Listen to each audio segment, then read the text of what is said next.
welcome to today's session of what we've been calling Mario Maker 1 All-Stars, as we attempt to finish as much as we can of what I want to play and am curious about Maker 1 before the servers go down in a few months' time. We are just about finished with Wariuzzo, and this is our third session with him, I believe. Fourth, if you count one disconnection that interrupted one of the earlier sittings.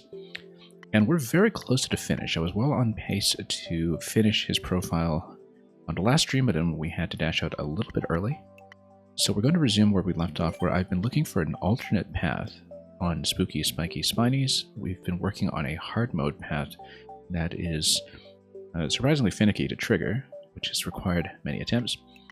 And then we're going to go on to Wario and his crazy flying socks. Previously, we had recorded Rise of the Booze in conjunction with doing all of 1, 2, and 3 YMM, the Years of Mario Maker Anniversary projects. So we'll finish off with Falling Blocks Mania, and then I should have time after that for at least one other maker today, possibly two. We'll determine that depending on time. But first, let's go back into Spooky Spiky Spinies and attempt to do the hard mode. We haven't been doing optional content in absolutely every level, but I was curious enough about this one that we should give it a look. So anyway, Spooky and Spiny. It's only after checkpoint 1, I think, that the optional path that we were looking at becomes relevant. So we'll make it back to that point first, and then we'll see how we do from there. Knock that out, and then we go straight down.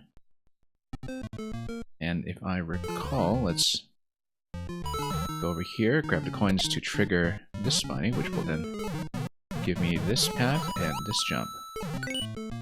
Yeah, it's a fairly breezy level when you play the standard way, but of course we're not just going to do that, we're going to hit checkpoint. And bang, welcome! And we're going to try to do the hard mode here in just a moment. And Mario, welcome as well.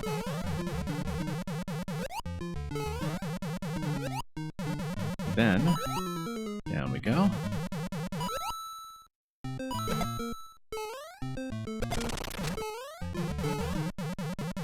Then we're going to grab this key, and it, whoops, missed a bounce for some reason.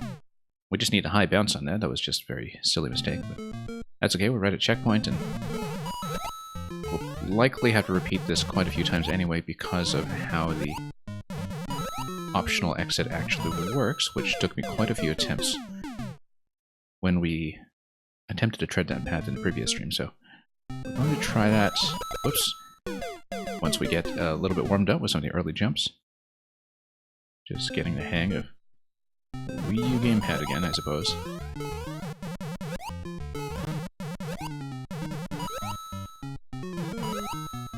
And yeah, good to see everybody back here after we kind of had to unexpectedly cancel streams over the weekend due to electricity issues occurring from cold weather, which was a bit of a bizarre circumstance. Okay, so this is the issue here, is that if you miss, I don't think I can go back through that door because there's a one-way panel under it, and the problem is that if you miss, then there goes your opportunity to get the optional exit, which is why we repeat up to this point. If we don't manage to get the optional exit, I take a death over here. And you notice, document, an extremely minute fun Maker 1 detail in the thumbnail. You could give a big enemy another mushroom, and get a little bigger for a moment, and then spit it out. However, you can save a thumbnail pic while they're double big. Interesting. Oh, I see. So if you capture it at exactly that moment while you're in the editor. Very neat.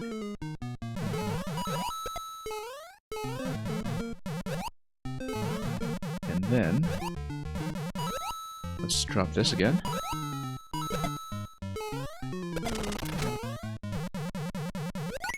Yeah, so, oh, whoops. Once again, just have to get the high bounce on that. It's a little bit finicky. You think you see 3 sizes of Spiny in the thumbnail for this one. Yeah, I'll look out for that when we get back out into the main screen.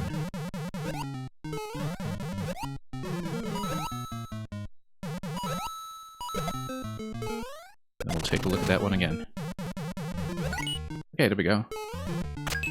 So, as I was saying, when I played this level in the last stream, I kind of remember somebody referring to this level when we were playtesting the one by Aegis Cook for 5YMM, I believe, which was also this interlocking spiny ride with shells going everywhere. And this specific sequence where you have the spinies kind of collapsing on either side to open up the way to the optional path, that's the part that made me think of that level and made me kind of remember very distantly someone saying something about Wariuzzo's shell level back when we were looking at that other one. And so now at last we're seeing it, and I absolutely noticed a resemblance in some ways.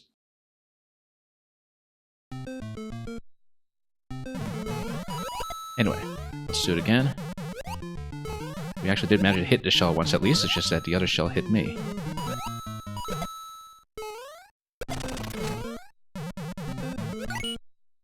Then we'll just make sure we hit the jump button accurately, and I did look up what was going on with the P-switches with the P-jump level the other day, because it's true that it was in March 2016 that the P-jump window was made significantly less forgiving. So that was the same patch that introduced the pink coins and key doors for the first time, as well as some other things like the fire car, I believe. And bumpers and grinders too, I think. And skewers, and probably some other things I'm forgetting. But that was the one that basically made Maker 1 P-switch jumps notoriously hard. And having the two different P-switch jump levels on Wariuzzo's profile, one that was pre-patch and one that was post-patch, I absolutely noticed the difference. Okay, we've got this, let's kick it. And I knew that was going to happen. I just realized that as I kicked it. We should have just kicked it the other way and jumped over, and yeah. That was very silly. That's okay. Have to get that kind of thing out of our system. Incredible self-inflicted choke. And yeah, Mang, that is absolutely right. Emote for the occasion, even though bullies were not in this yet. And Mang, such a exotic thing, or chaotic thing to happen, yeah. Absolutely, in both not just with reference to the name, but also the actual definition of the word. Absolutely.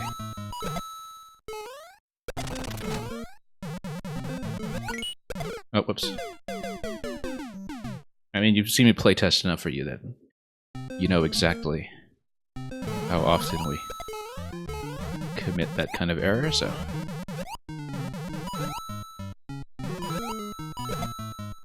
That's alright. I mean, we do this for your entertainment, just not necessarily intentionally. Okay. There we go. Very good. Now let's let that get well out of the way. Then we go for the key here, so... Maybe getting a little bit impatient with this, but okay. I guess we'll inch forward in that path, one jump at a time. No, we made it much further previously. We actually did get the key that was in the bottom right in that segment, and then we took it over to the alternate passage that is available by way of a key door in the next section. The problem is that you do still have a fair bit of platforming after that one needs to be aware of. And of course, all my jumps have been feeling pretty slow on the gamepad, as I've been saying repeatedly while playing Maker 1.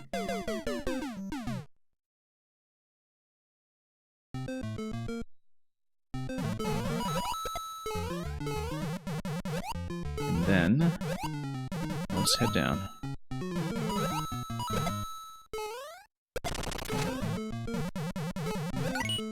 And, okay, let's go back in.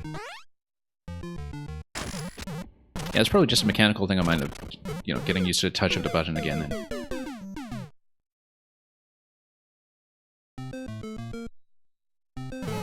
after having played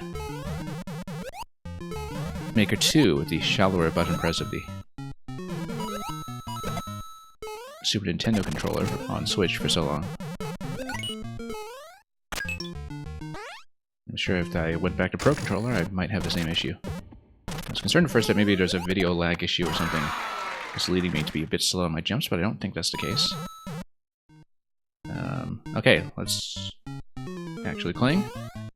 And cling. We missed. Yeah, I triggered it too early. Hang on. Can I actually salvage this by getting out and respawning? I don't think so, because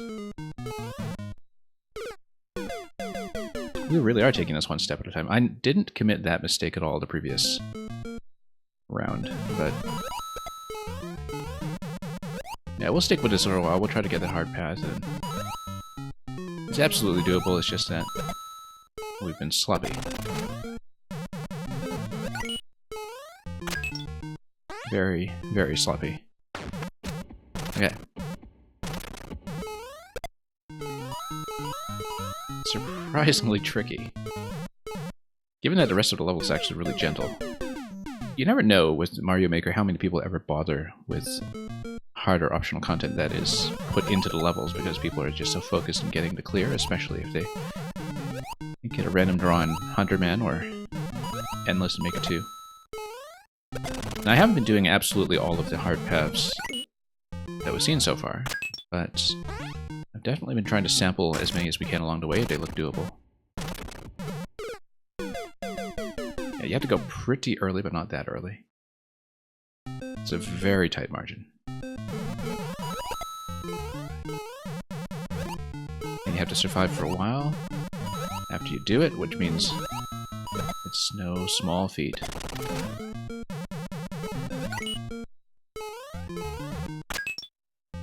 And yeah, just 2 more Wariuzzo levels to go after this one, and I have some other makers that are lined up. Jumping a little too high again.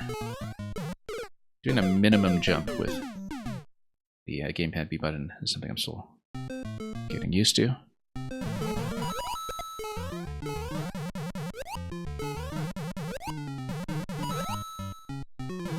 And we'll see.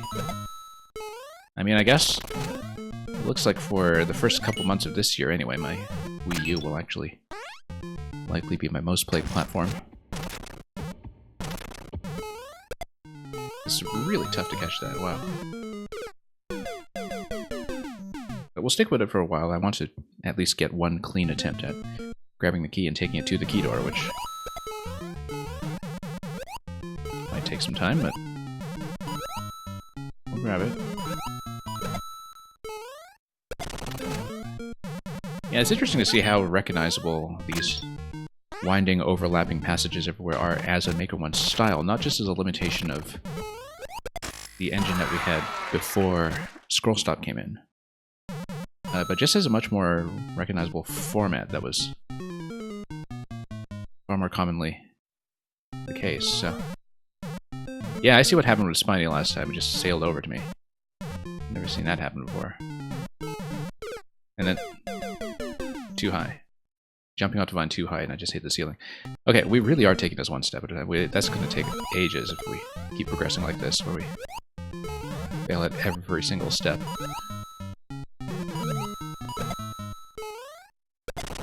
Every single step.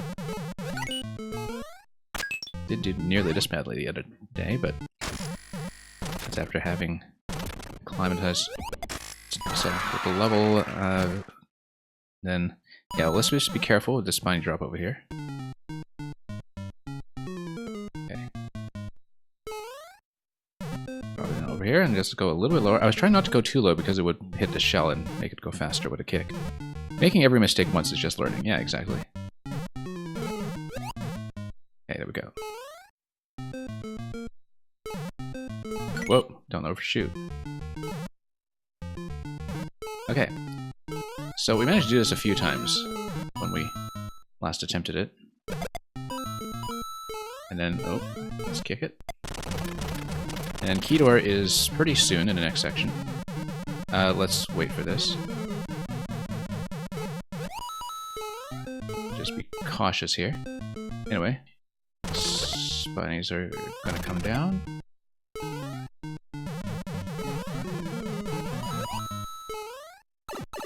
And then we plug in the key over here. Now, the jumps in the section past the key door are actually a little bit tight. You have to go over a couple of spikes here and there. And there's the stopping point for us the other day was a small spiny that we had to land on and with good timing.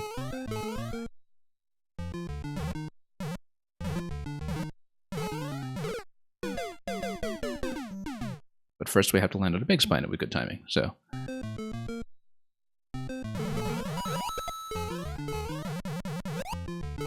we will see how viable this is.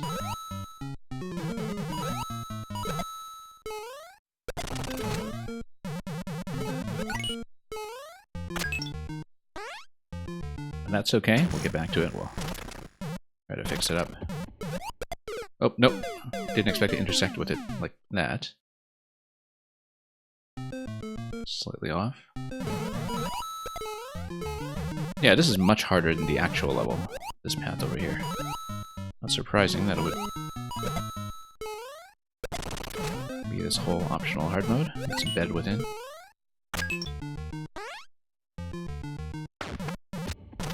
Okay, we have to go really quickly. Yeah. You have to basically hold left as you're going down the column and then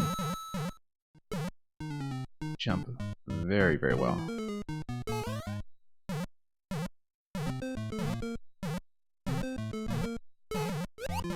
Yeah, better to have a shell coming towards you, I think, as you jump rather than away from you. This jump always feels a little bit tight as well, like under the ceiling. But anyway, we're here. Let's do it.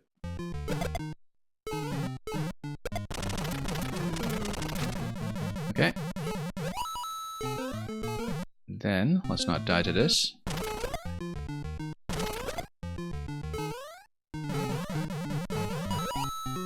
And then, let's get back to the key section without too much fuss.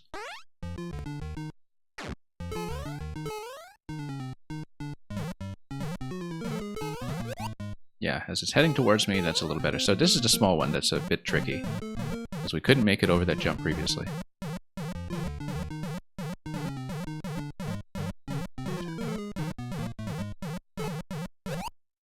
Okay, got it. It's a new record. Oh, I see.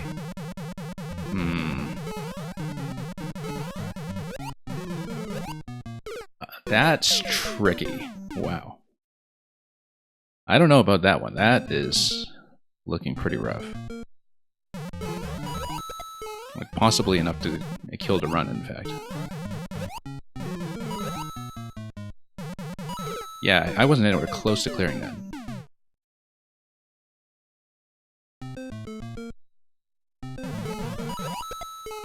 Here's the thing about hard optional paths too, you don't really know how clear checked this was. But yeah, the last hop was rough. That is right at the limit of where you can go. Whoops, no. We'll see.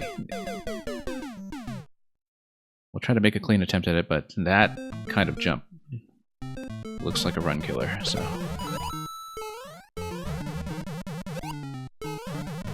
Anyway. We'll try it, though. But it's definitely become the part I'm worrying about, so... Anyway, let's basically just hold left here and go. There we go. Getting a little better at this.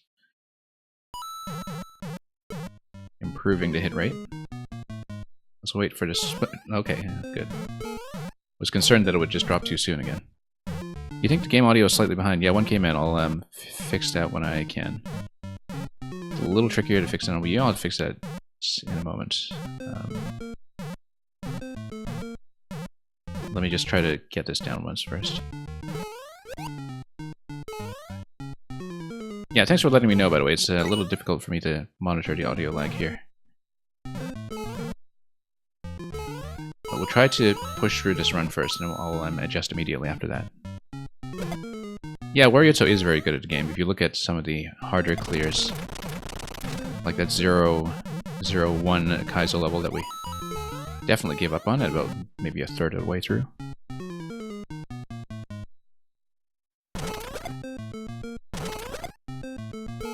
But you know, hard mode is hard mode. We have to take it seriously.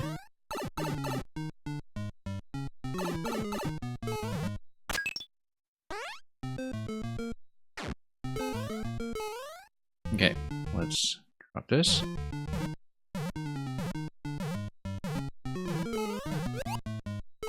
And this one, let's just watch it carefully.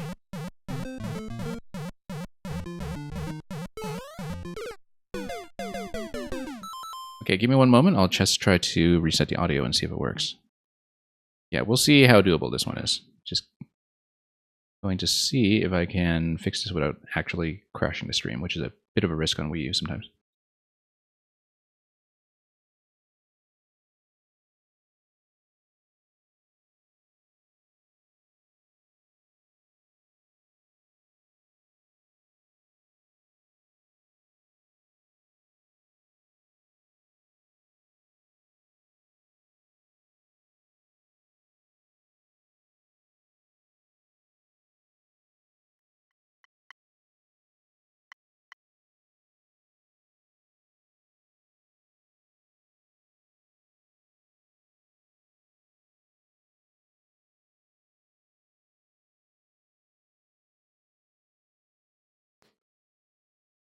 Okay, should be working. Let me know if the audio is okay. Let's not start over, though.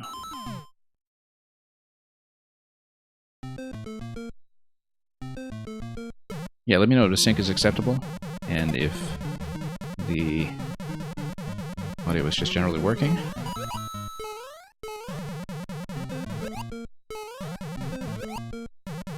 And then we'll just try to get back into position.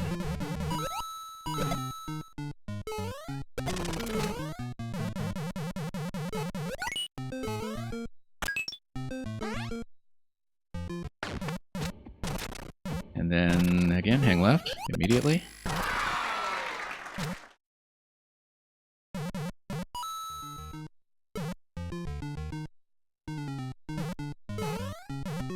Then, let's see.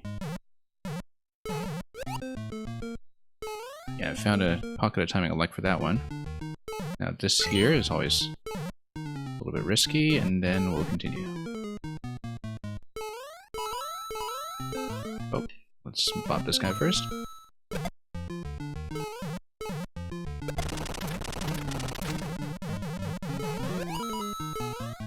And then just have to stay on our toes here to make it back to the key door. Just going a little bit more cleanly.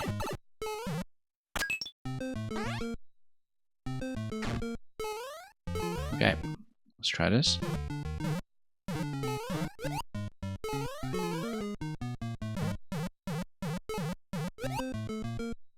Tricky, but doable. Now this bit here. Overshot. Yeah. Fell right off that corner, but it's doable. The height is not the issue. As long as we kind of know what's coming and improvise on the fly. Yeah, it's not as bad as I feared from the first attempt, in fact. Not nearly as bad. Which is why we'll go for it.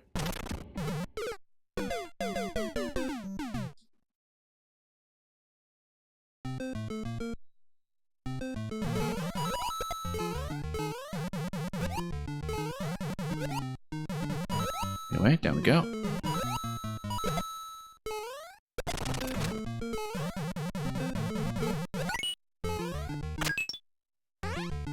And then back to the riskier segment over here. Always a little bit surprised when we do make that jump on the shell. Let this guy head over. Okay, that was nearly a miss, but nearly is still okay.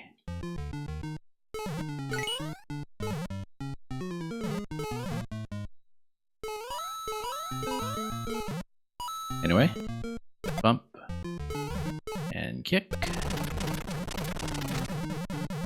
As long as we're not too impulsive about anything here, we should be doing all right.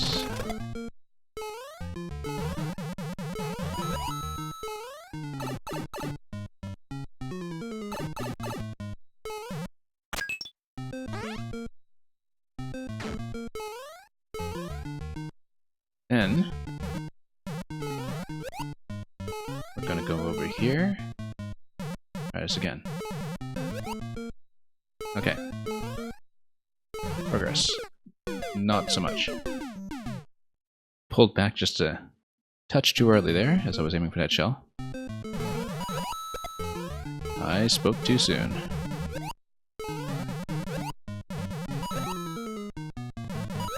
Yeah, even minute adjustments can really get you into trouble. A sequence like that. That's okay, we'll try to get back there with as little trouble as we can manage. That's a lot of trouble.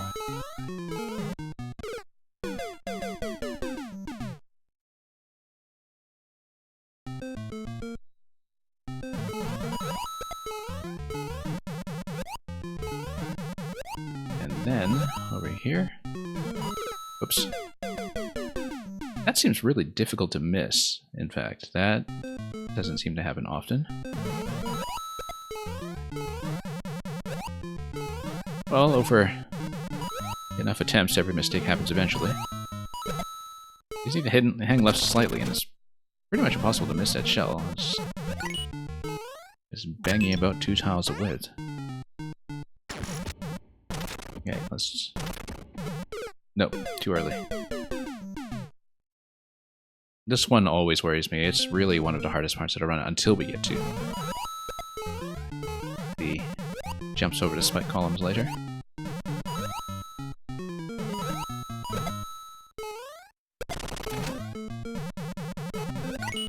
Okay, back here we go.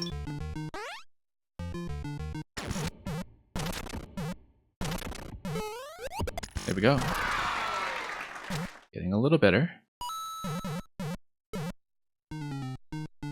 I try not to drop the spiny too early.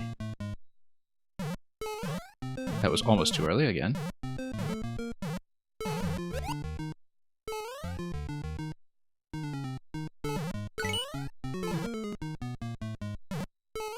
Anyway, let's head up and slap this again and head on down.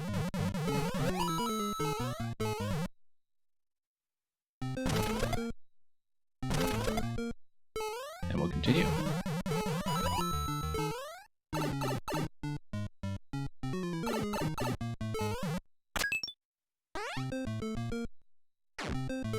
Okay, back to here. Little bonus section with all of the remaining available space. That was a little close to that ledge. That was worrying.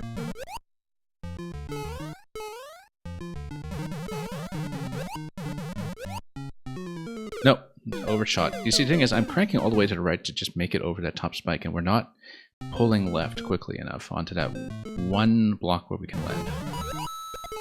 I have to remember, too, the semi-solid and spike priority is that semi-solid plus spike means you get hit by the spike. And so it actually is exactly one column that we have to land on over there. We might even need a little momentum from that to head up to the next area. I love how there was enough entity space remaining, too, to make the hazard down there just more spiny shells.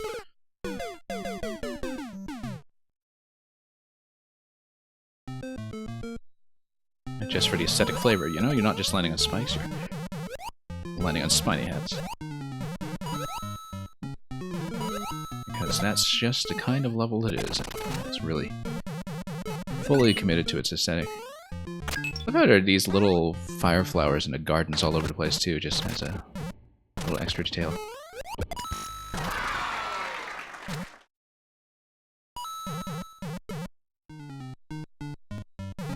Okay. Oh, pretty close there. And then heading on up.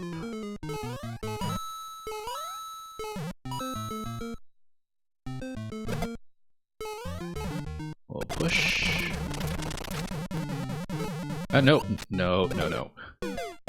That's one of the only times I've made that particular error. But you don't need to go quickly, it does come back up, it's just that if we are going at exactly the wrong time, as we just saw there, then things get a little dicey. Yeah, we just hang left immediately. Nope, miss.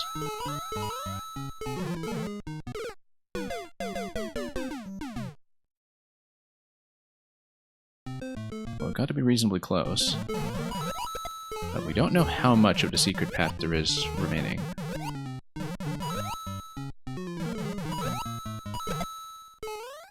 Because it really does seem like one of those instances of just having the space available for the section. And path 2 of the secret is pretty well thought out. Quite a lot going on here. As you navigate all these passages. But yeah, these little labyrinths of tunnels of 1 or 2 tiles of height that loop back and forth all over the place to maximize your use of space, that feels very, very Maker 1 in some ways. That just don't see it much in 2. Whoops.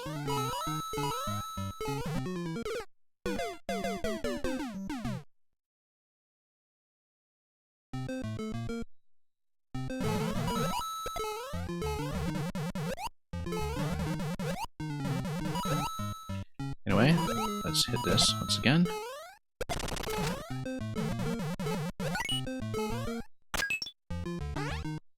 And see if we can do any better.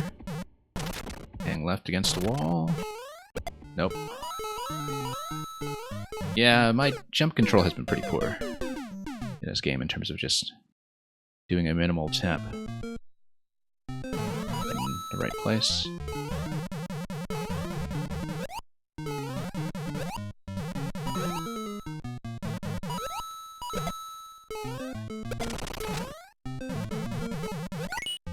We'll go back there and try it. And see if the situation improves. Nope.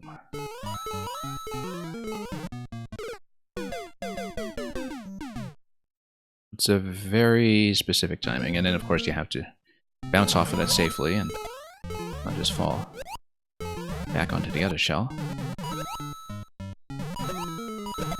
Well, we're getting well practiced at everything leading up to it, at least.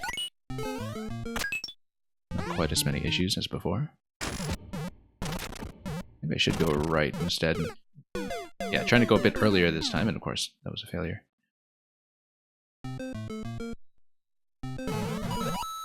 Well, hard mode isn't kidding around here.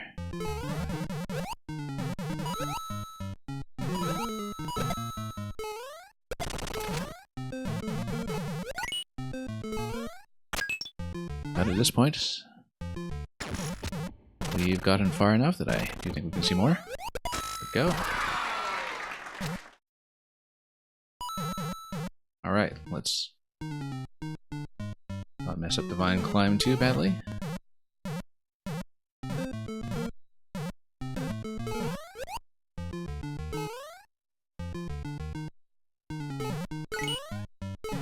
And here we go.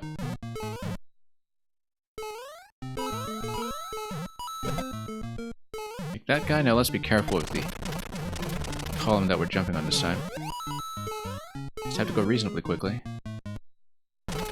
Or just wait for the next cycle if we hesitate at all. So.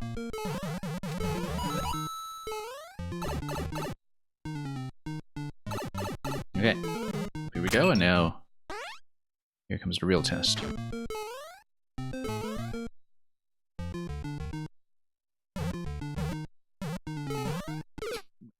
Wow. That was such a miss. How do we miss a target like that? That's really a case of overthinking something.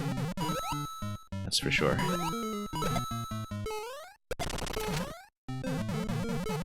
But yeah, I mean, you know, anybody who's watched me in Maker 2 knows how much I've struggled in the past with some of these cyclical timings. Surprisingly so, in fact. Given that we can do things like rhythm levels pretty well. Rhythm games, generally. But just trying to plan around some back and forths is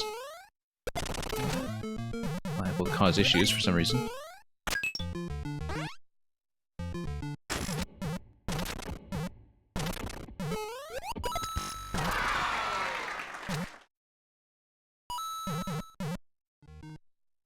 Okay. Over here, and then...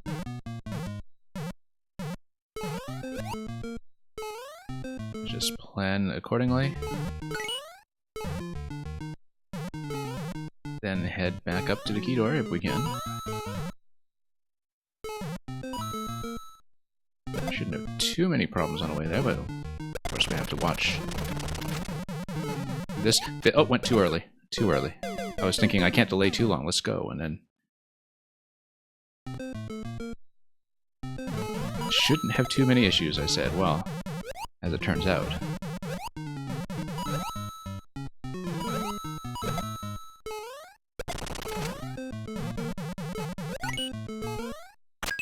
Anyway, let's push through here. There we go. That was almost a miss. Kind of caught that on the corner.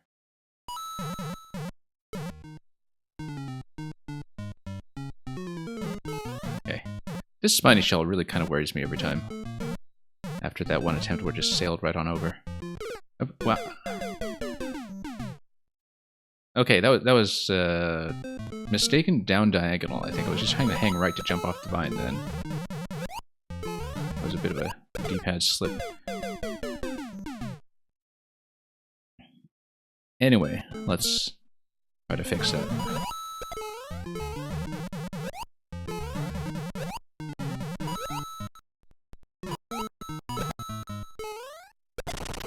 And push through once again.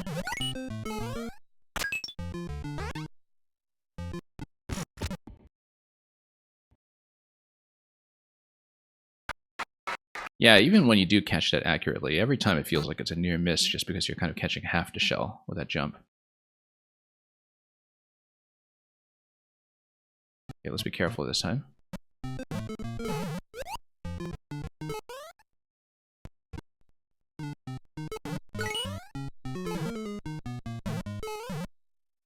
And head back up to this guy up here. Alright.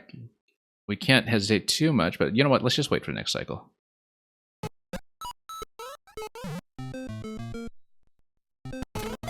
Because that was kind of unexpected. Choke point right there. Did I already play P-Wing Simulator? Which was P-Wing Simulator? I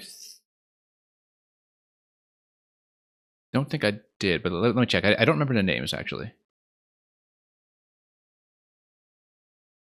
P-Wing Simulator. No, I don't think I did.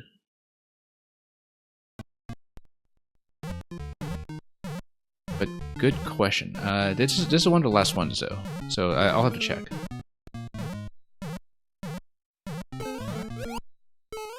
My memory for titles has been extremely shoddy lately, so... I'm sure I would remember, though. Okay. Hang right, but not too far right. Okay, now we go up there with good timing. Let's not touch the spike to the left. And then you have to kind of curve your way around this jump without slipping off the ledge, which is what I'm worried about. Get out of there right away. Okay, good. And then there's more. What? You've got to be kidding.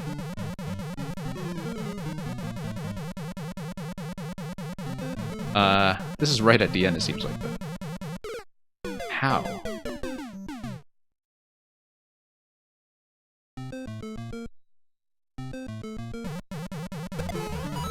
Yeah, I don't know about that. That's a little too precision-oriented for me. I don't know if we just hold right, or... Infinite Raccoon flight level. Yeah, no, I think I must have. I think I must have. I'm trying to get all the levels straight. And that's assuming everything stayed uploaded too, right? So... But I think in Wariuzzo's case it is the case because everything since day 1 and week 1 of Maker is still up. I think so. I just have to get my levels straight. I think I must have. But...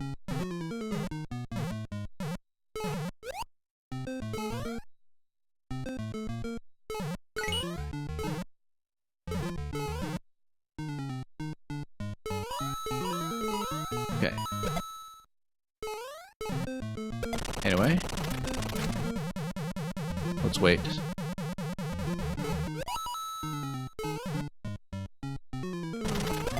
Well, at least we've seen what looks like the endpoint. If you look at that question block that's past that. Landing beside the munchers. But that basically seems like a precision lineup, which means we're not doing it. If we don't have an easy method, like just...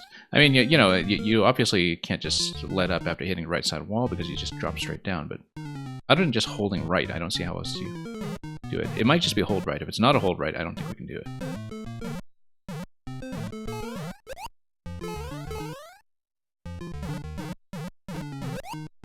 And it is hard mode, so really it could be anything, right?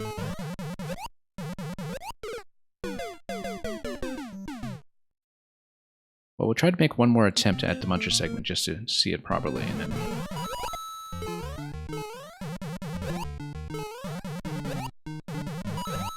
And then we've at least seen the path, even if we haven't quite walked the path.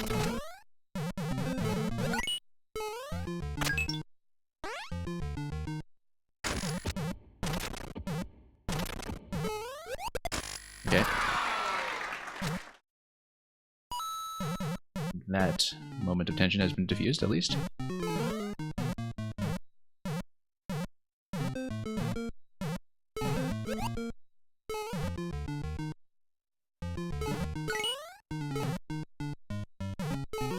Then...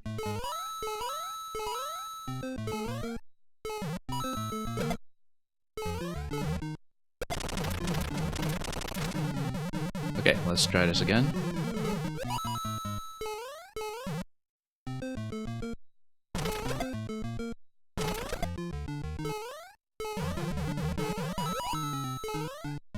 Yeah, the last few jumps in the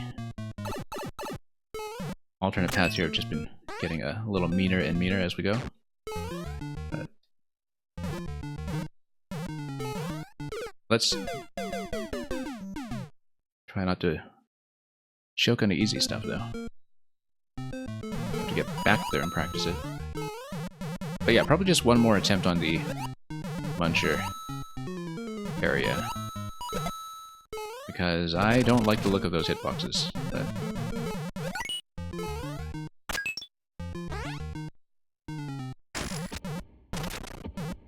That's alright. We explored. And we know what's coming. The end was in sight, too.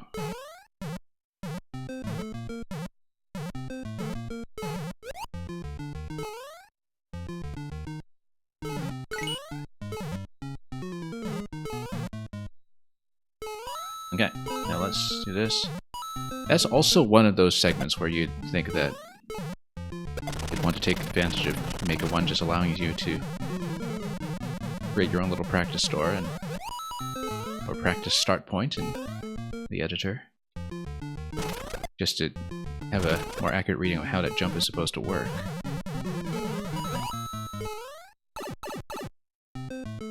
But we'll try to make it back there the pure way.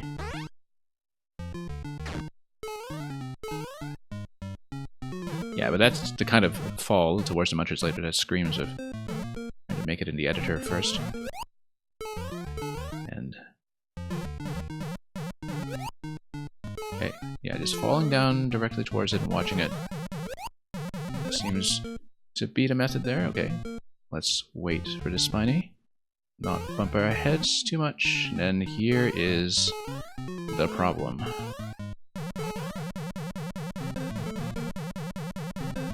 I've got to assume it's a hold right, but then if it's a hold right, as soon as you make contact, you have to bump yourself over the other muncher, and I just don't see how to do that.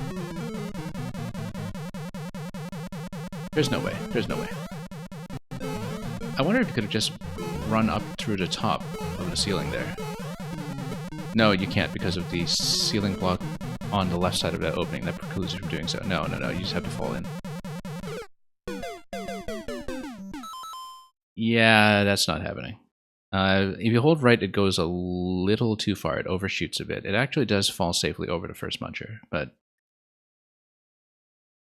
after you fall to right, you have to do a very precise descent into that column. That's a little beyond me. Everything up to that point, fine, doable. This one, yeah. But the end was in sight, and we at least saw the path, and we scouted it, so... Yeah, that is definitely not a hold right, if you look at the height there. So... That's alright. I feel satisfied with what we saw. We won't know what's in the question block unless we put it in the editor, but... Speaking of which, that reminds me, I need to tap the button to show level IDs. Even though they're only going to be relevant for so long. I sometimes forget, and so we've had a couple of streams where I didn't show level IDs. Although, of course, you know, that's not something that is important to preserve. I'm seeing the Braden record here, and I'm kind of wondering if that's the Braden we think it is. The guy who devoted the next few years of his life to that one other level.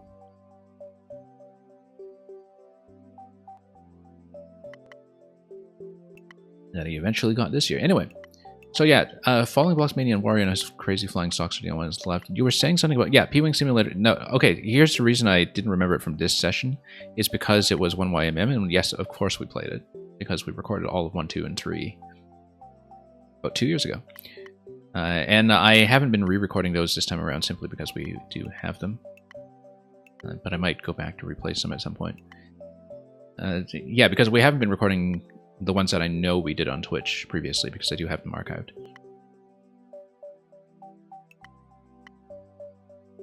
So anyway, Wario and his Crazy Flying Socks. This is about a 0.55, it's a boot level. We've seen many great Wariuzzo boot levels in both games before. And we'll see if this is SMB, so SMB1, so whether there's the Wario costume in it, perhaps.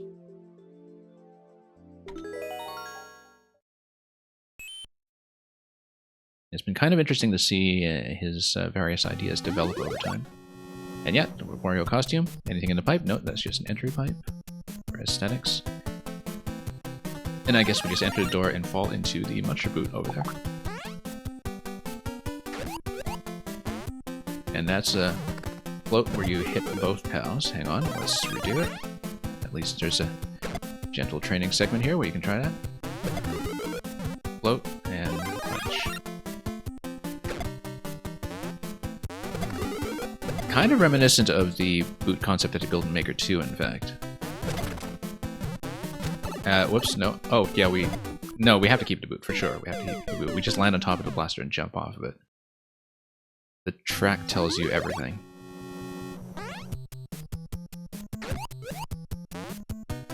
However, we might require a player who knows how to follow indications. Oh, no, you have to drop quickly, and then that gives you enough height if you just drop it a little bit faster, like where it says.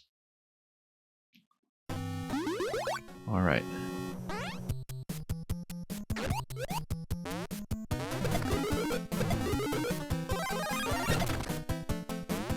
Okay, and then that gives you enough height if you just go a bit early. And then that's another drop towards the blaster, I think. Oh, no. We do have to sustain ourselves a little bit there, just to get the right height. We'll read it as we go. And yeah, look at the depth of the semi-solids stacking in the background here, too. Oh. That's okay, that gets you over. Fall in and then wait. What's going on with that? The bomb then. Oh no, we just stomp into Piranha first, and then that drops the bomb. Yeah, okay, okay.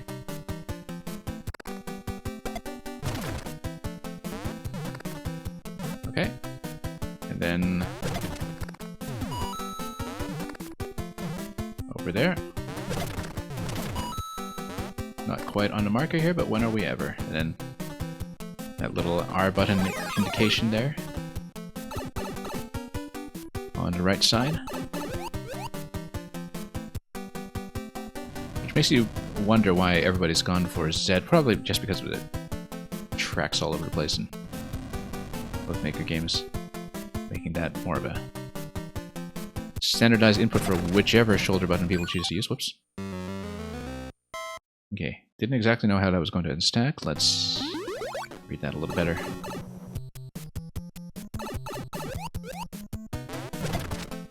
Nope, hang on. Yeah, you just need to fall in and then follow the curve.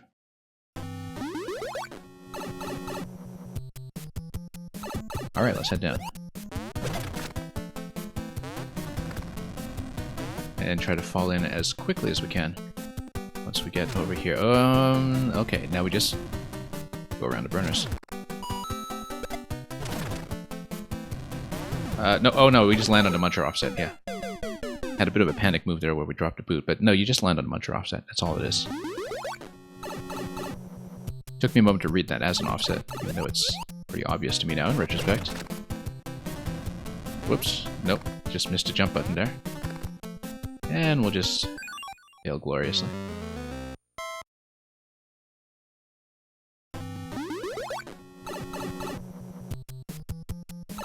Yeah, another level here that has the decorative fire flowers all over the place, you'll notice. So you had the power up budget to do it, why not do it? Nope, a little bit short.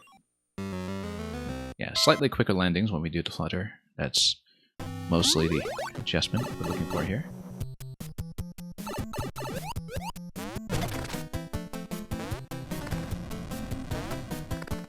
That should be just enough to get you over. Let's wait for the burners here. Nope, too low. Just a little bit late on the jump press to start fluttering.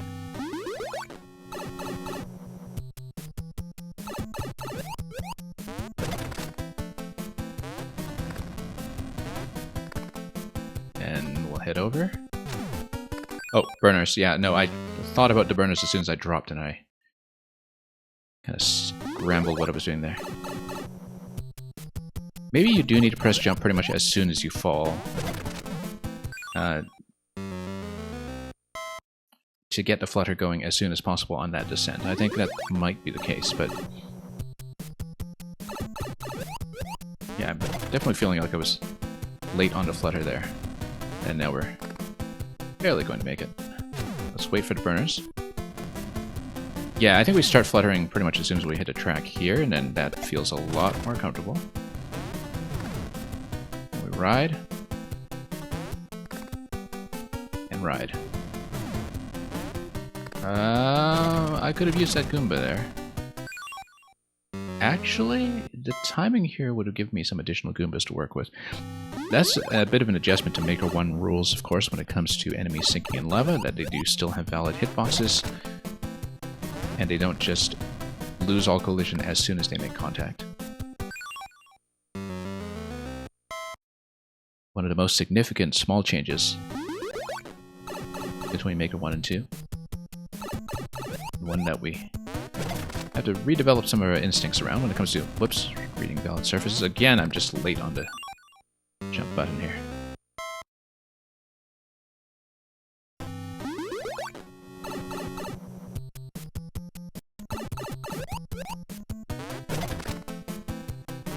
Anyway, let's go down. Nope. Again, you pretty much have to press jump as soon as you intersect with the one-way panel. Getting used to that idea. I think the track markers generally give you pretty good estimates.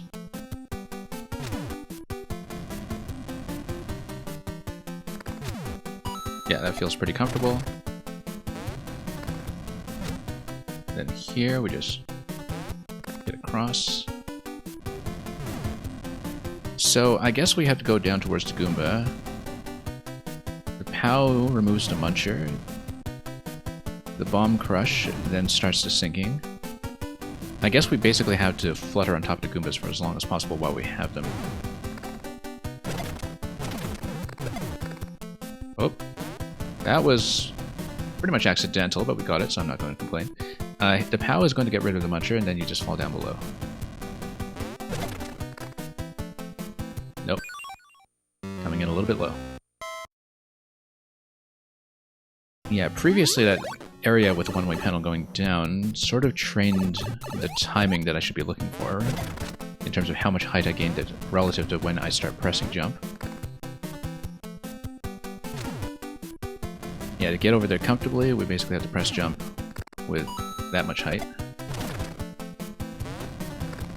Then lots of recovery time over here. Let's see if we can get through this bit intentionally. That seems a bit low, but we got it. Let's wait for the burners. Nope.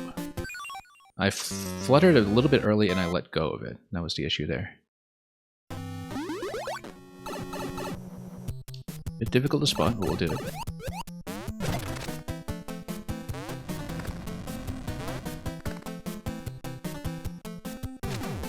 We'll wait for the burners. I mean, it's possible to go in that cycle, but I'd rather not mess with it. Way too close that time.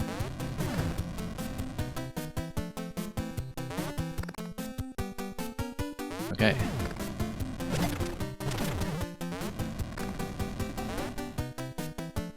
We'll wait for the burners again.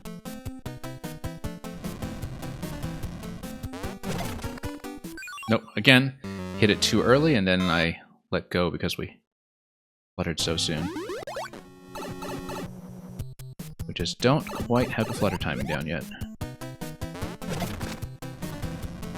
I basically want to start fluttering when we're at more or less an equivalent height to our destination. This is what this area here effectively shows me. We just need to hold into it pretty confidently.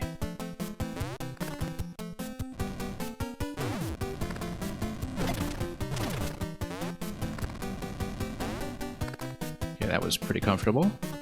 So yeah, pretty much when we're right beside the burner, that's when we hold. There we go. And then, again, when we're pretty much right beside the burner, I think.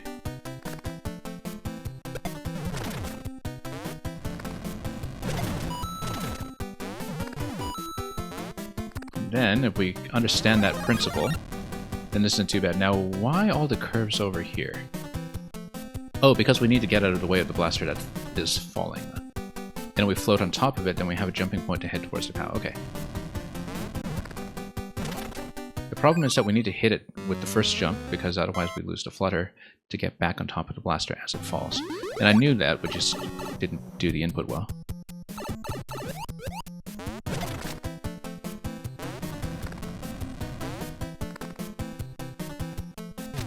Anyway, let's wait.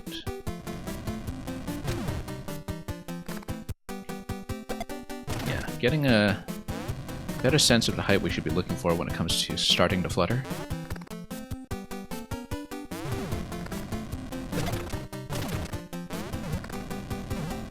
And we just need to drop quickly whenever possible. Let's wait until this burner timing is expended just to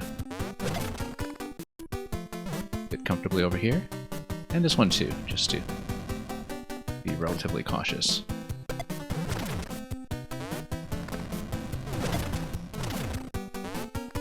Yeah, nice offsets there, making that all line up in a way that functions. Whoops, just a little bit short. A little bit short on that one.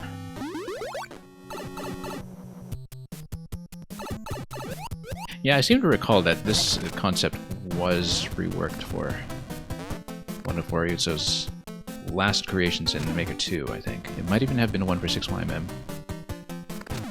I do recall that he built a boot level for it. And then... let's see.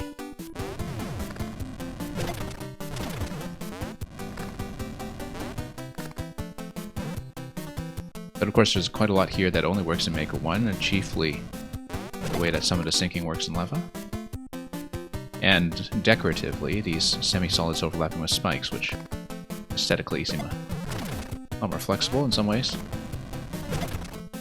Rather than just have the spikes be totally non-functional there, like they are in Maker 2 when they overlap.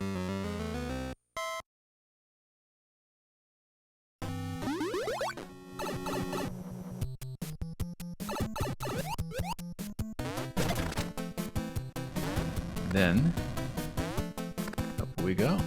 I often wonder about differences like that between the two Maker games when it comes to things like the offsets and hitboxes, etc. That you have to think that some of those changes weren't really even looked at internally as changes. They were just a consequence of developing Maker 2 and not necessarily checking that those things line up. But you have to wonder how many of them were kind of premeditated as a change that Nintendo wanted to make, and how much was just a bit of an accident of history.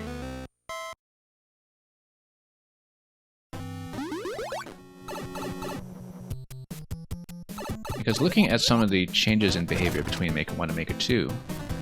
Whoops. Oh, yeah, I see why I missed the jump that time. It's because the boot was still bouncing. Looking at some of the changes between Maker 1 and Maker 2, sometimes it's hard to say what feels like the more correct or intuitive behavior. I think in the case of the lava sinking, you know, having objects still have a hitbox when they're not completely dead does feel more natural than the way that Maker 2 does it, where they die immediately.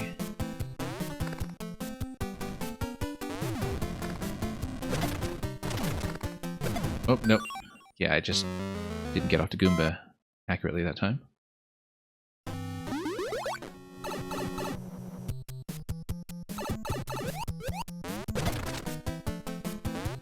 Anyway, let's try to get back to where we were before we started falling short.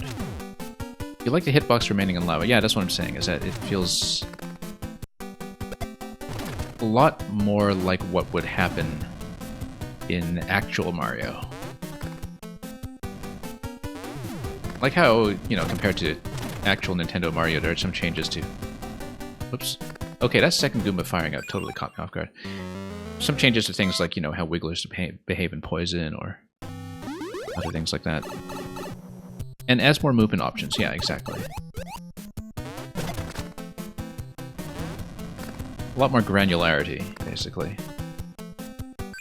to where you can go and what you can interact with. I've done this section so many times by now, and I actually still don't have a clear idea of whether I am, in fact, getting a bounce off that sinking Goomba later or using it as a platform, because I just sort of instinctively pressed jump there, and previously it worked. I wasn't really consciously thinking about it. Okay, we're a little late on all the drops here. Let's just try to fix this and get back on track.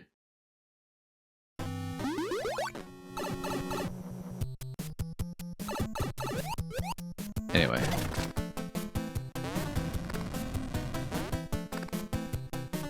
Okay, there we go, just barely. Let's wait. Oh, no, hang on. I missed once again because the little boot bounces you're walking across. That was close.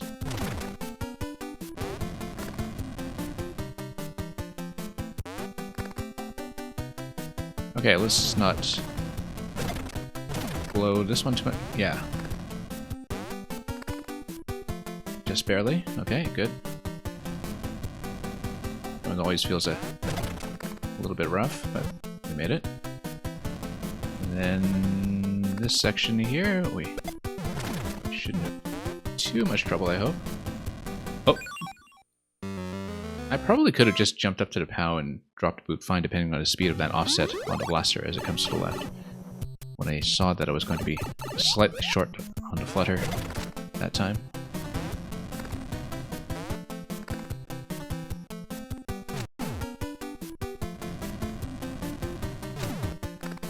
Anyway. Yeah, sometimes we do let go a little prematurely.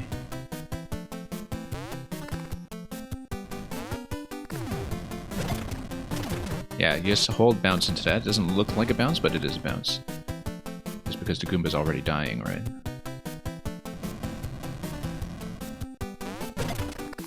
It's sort of interesting that you do get a bounce, like a normal enemy bounce off that Goomba, but it doesn't look like a bounce at all, because the animation doesn't change, and it doesn't get killed or split or anything like that. That was the thing that was throwing me off slightly, I think. Because it seemed like I wasn't really bouncing when it was. Okay, we'd have to go straight for that block. And we drop. And then at the checkpoint. And then probably through the pipe, right? Or is there... Oh, there's something up here. Oh, I see. There's, that opened the passage with the POW. And what was this? Oh. Oh, we're at checkpoint, though. That doesn't seem to matter. Oh, I think maybe the... This might just be a dispenser, right? Or not? We'll take a death if it's not. Because it seems like the other way is the preferable way. Possibly to hard mode, in fact. Yeah, let's just take a dive here, and I want to check the other route first.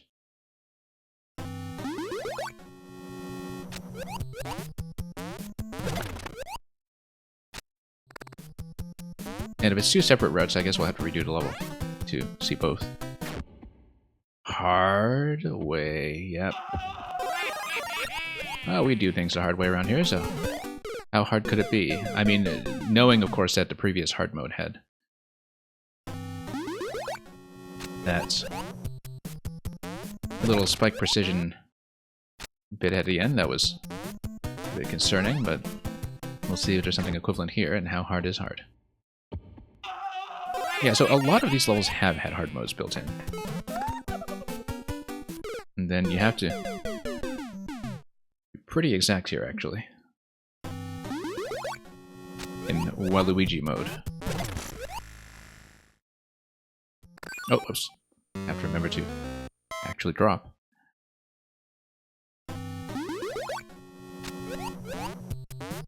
Well, how hard is hard? We'll see.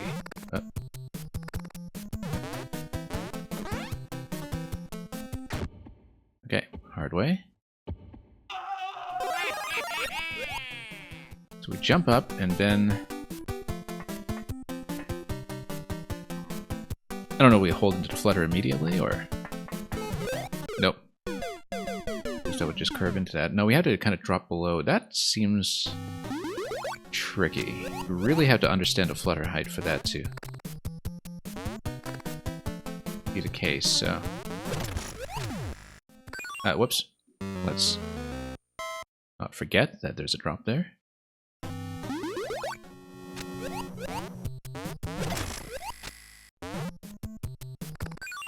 Hang on. A little late every time. Well, given how poorly we're doing just in this standard mode, I feel like hard is probably out of reach. The thing is about these levels with hard modes is that I may download them offline, depending on how much capacity I have. So we can grind them out eventually. But depends on how much fun I have and how many other levels are also kind of competing for the last few valuable spaces in the core spot as the game winds down.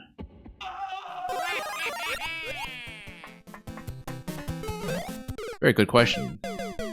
What to download on the core spot as Mario Maker winds down? And what one wants to keep. Obviously, you know, things are that are very technically complex where you really want to see how the makers did them and want to study it. That'd be a priority. That's not even close. Not even close. Yeah, that route looks like it's going to be rough. We might have to forego it if even the first jump is not going to be very cooperative.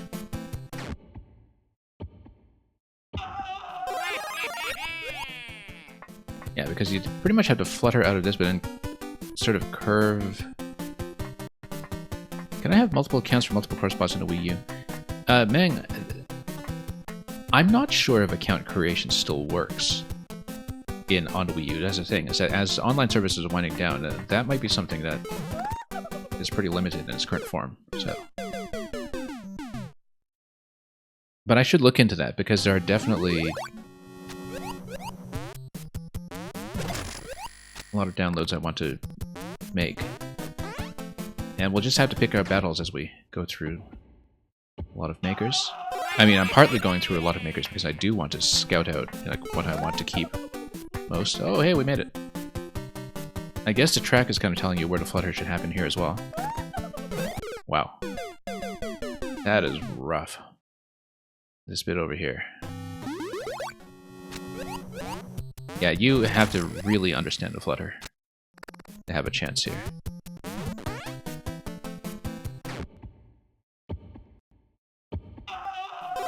But yeah, we basically go for the equivalent height that we want to reach, and then we gain a bit above that. Okay. Got it. Now here, you jump, and then you have to drop to the right and then flutter above the blaster and then jump up.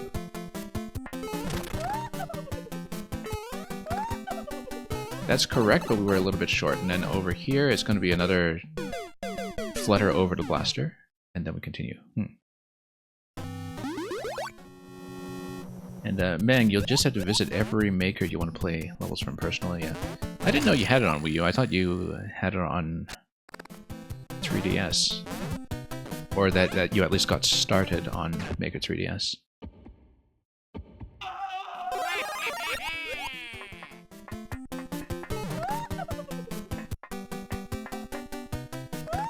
Whoops.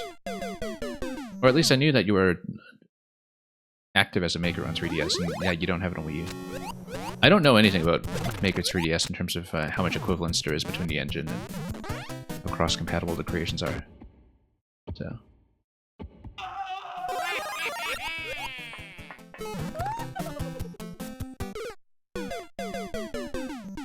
Well, we made it through a couple jumps on the hard mode here.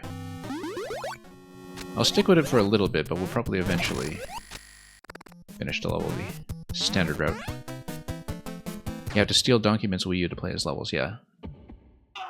Well, I mean, you know where to ask. Whoa, no, way too low.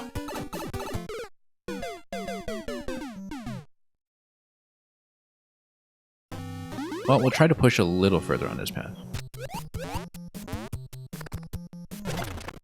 Yeah, I'm glad the servers are finally cooperating. Maker 1 had tons of connection issues until middle of last week, and then there was a server maintenance in the middle of my stream, and since then we haven't had issues. I think the Waluigi route might be a bit much for us here. Nurse Cutler, welcome. Yeah. Okay. Let's head over here. I followed that curve precisely, at least. Waluigi loves doing things the hard way.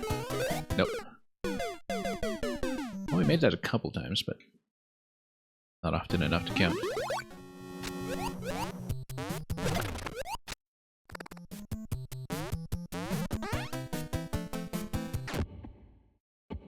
And yeah, that's the thing. There are definitely a lot of harder levels I'll be very unlikely to complete over the next few months. And which I'd be interested in doing anyway, at some point. And I'll only have so many download slots available for that.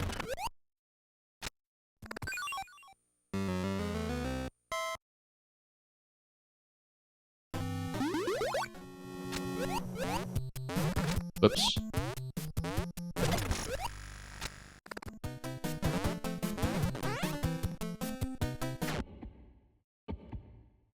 Then let's drop down. Yeah. I think we're doing the standard route first. We might have to save this one for later. I'll try to give it one more solid attempt to at least get that first jump down. I always have to qualify by saying one more solid attempt just to eliminate the ones that don't count. I pretty much had to press float. Press B to float as soon as I hit the block, but the issue is that I need to not hang right when I do that so I can drop below. Like that. Okay. And then we drop to the right, and then we don't take too long with it. No, way too late.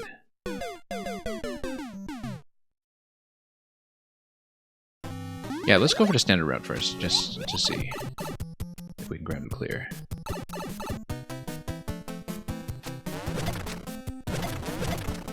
And then you just jump to the right. Yeah, I wasn't reading that accurately at all. Of course you have to drop the boot.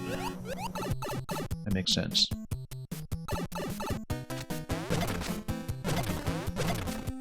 But then if you do that, you need a little bit of forward momentum in order to drop to the right, so you can't really follow the track necessarily, but I don't think you keep the boot here. Yeah, it's a comfortable arc if you don't follow the track, and if you just trust your instincts. That bit is a little bit tougher.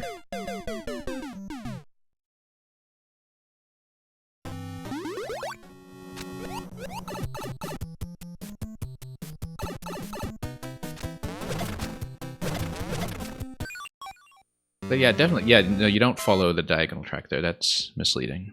It doesn't give you the momentum you need.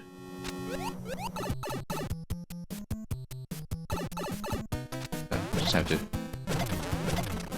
do the intuitive thing rather than the notated thing.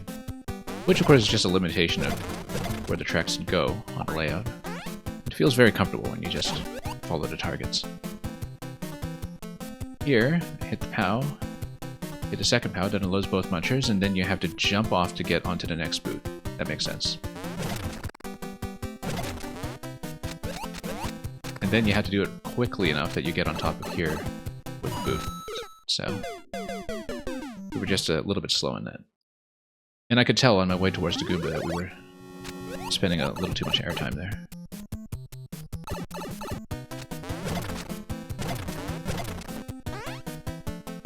Very satisfying to do it. And then, well, that's what it is.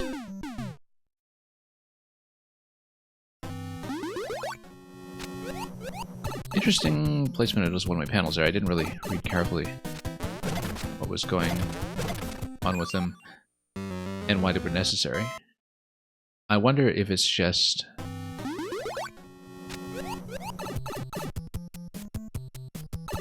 Well, we'll see. I wasn't exactly sure what one of my panels were doing on the right side here. Apart from giving you a little death box.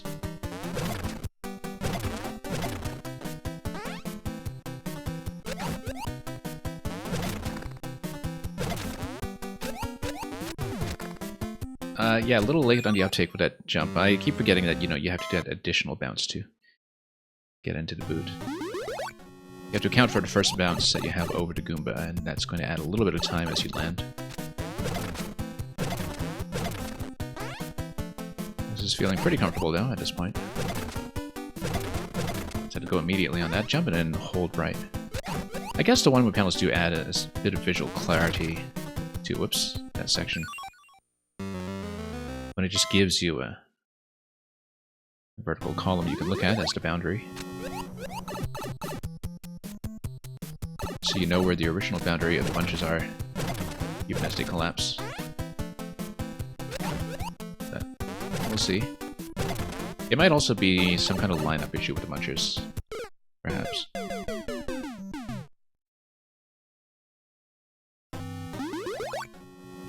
I mean, otherwise, yeah, you could just sit on there indefinitely with the boot. Yeah, no, it's kind of enforcing that you jump out of the boot. Otherwise, you just sit on the munchers with the boot, and it would be an SD lock.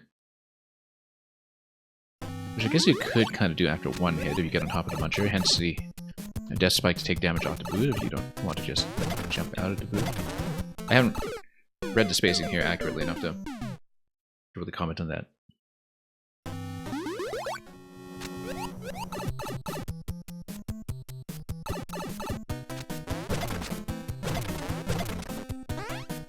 Anyway.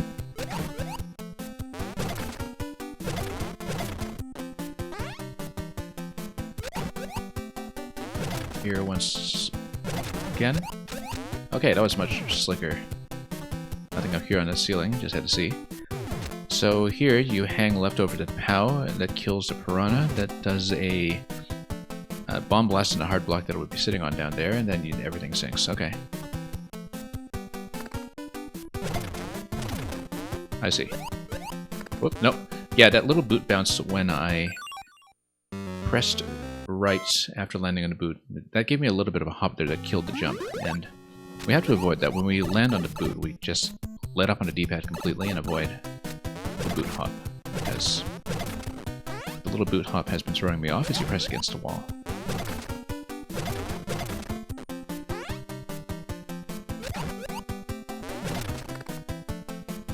Oh, just a bit short. Again, if you flutter, you start to flutter at your target height. That seems to be the most reliable way to visualize it. Oh, just a bit short. Yeah, I mean, if this is the standard road, the hard one was definitely a bit of a killer, so...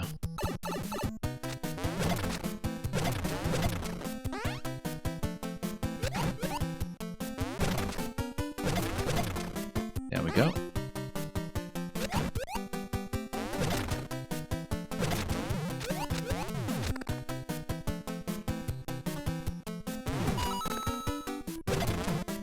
Something that is very specific to Maker 1, of course, is the fact that the most functional thing about the Mystery Mushroom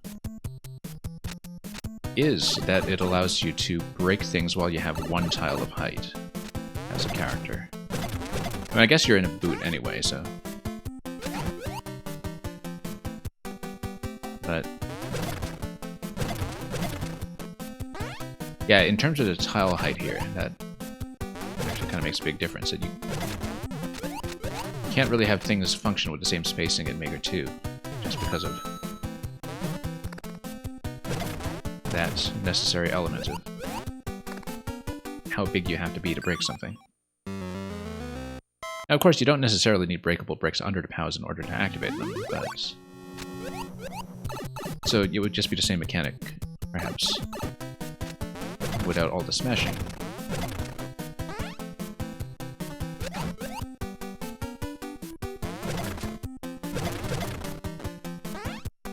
But of course the smashing of all the bricks underneath is pretty satisfying in a tactile way. So yeah, once again we avoid hitting the directional button on our way over to the boot, and then we avoid the hop. And we're still a little bit slow. Just have to go immediately after that POW and land a bit more accurately.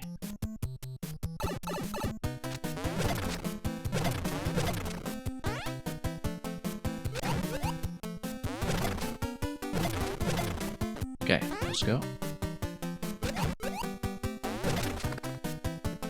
Go immediately. And not hold the direction. Immediately. Okay, that's smooth. Good. Now, we flutter to POW 2, we jump off to POW 3, and land, because the third much of what we did at that point. Here we go. And then, oh, here's a bit of a thriller over here. I guess the track markers do give you an approximate height for what you're aiming for, and then we bounce on top of the piranha and then hit the POW, and then after we hit the POW, it kills the muncher. That gives you... Actually, no, even after you jump on a piranha, the bomb blast is already going to happen before you hit the POW. Let's see, because the double track there indicates to me that we might have a bit of an offset here to deal with. Let's do it. Too low. Okay. And there we go. There's the axe. There's the hard mode up there. And that's the GG.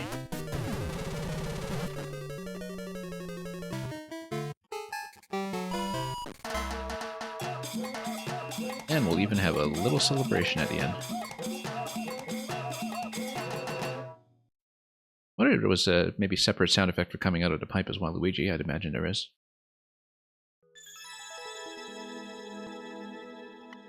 Not the world record, but we'll take it.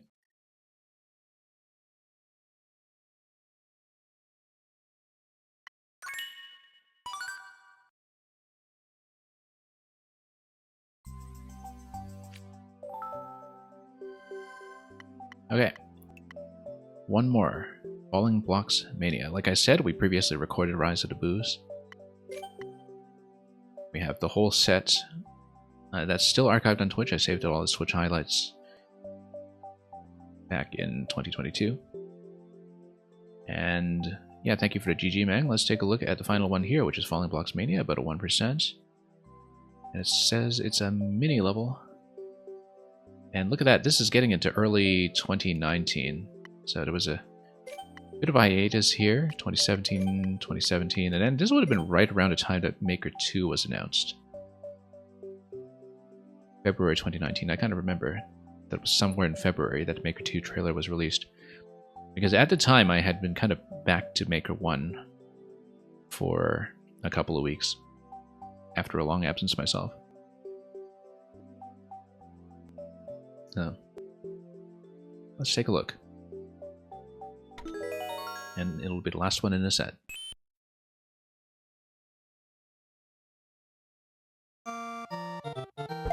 Anyway, falling blocks, and they get bombs out of the way. Look at all these decorative clouds over here as well. And, okay, so it's just blocks falling on tracks. Okay, pretty simple and elegant concept.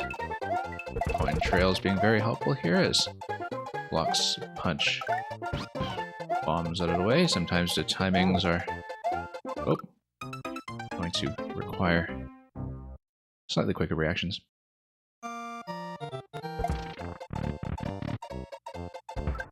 Yeah, Document, thank you for the GG as well. Didn't see Waluigi mode is in its entirety, but you know. As we said, some of the hard routes have not been kidding around, so.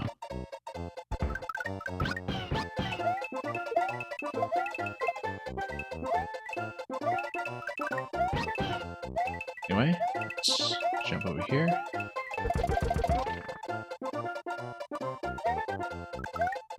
Yeah, this little power surprise here was interesting. And then skewer and door. Okay, great. Pretty smooth. And of course a little crush block over here, which is completely thematically on point. Yeah, you do kind of watch as the blocks fall off the tracks now. That's the extra little wrinkle or complication that you have to plan around that little bit of acceleration near the end, which sometimes you can kind of overestimate, as I've been doing here. Thwomp's going to go down, and then you would jump over the Thwomp and the Munchers, I'd imagine, as you get within range. Oops. So maybe the Thwomp there is just a bit of a spatial constraint. We'll see how that works when we actually see the block that it's apparently defending. Oh no, you just go under it. I was wondering if that Piranha was going to go low enough to spin on top of it, but no, I'm pretty sure you go under. You just need to go under with a little bit of finesse. Whoops.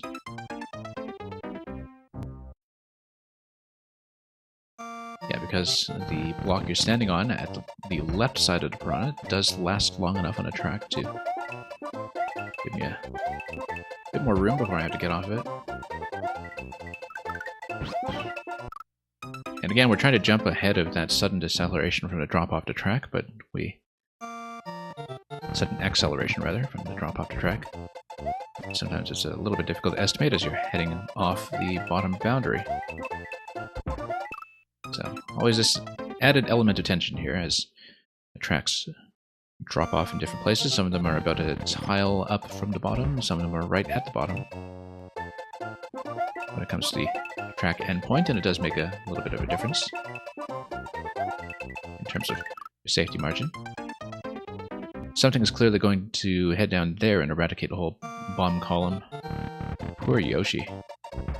He's not going to be happy with that. Unless, of course, we have to catch him in midair, which may very well be the case.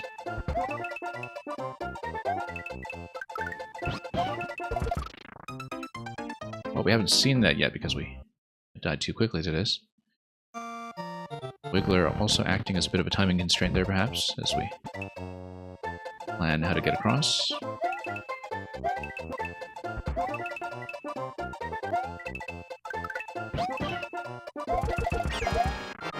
Then...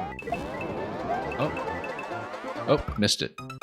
I only saw the pipe just in time. I was too busy reacting to what was going on with Bowser, and I misread the pipe entry. We could have just held right there and that would have been fine.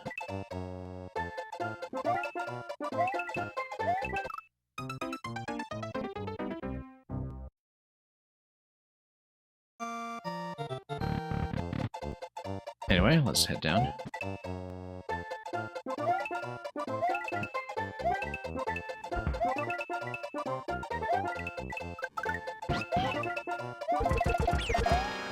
Okay.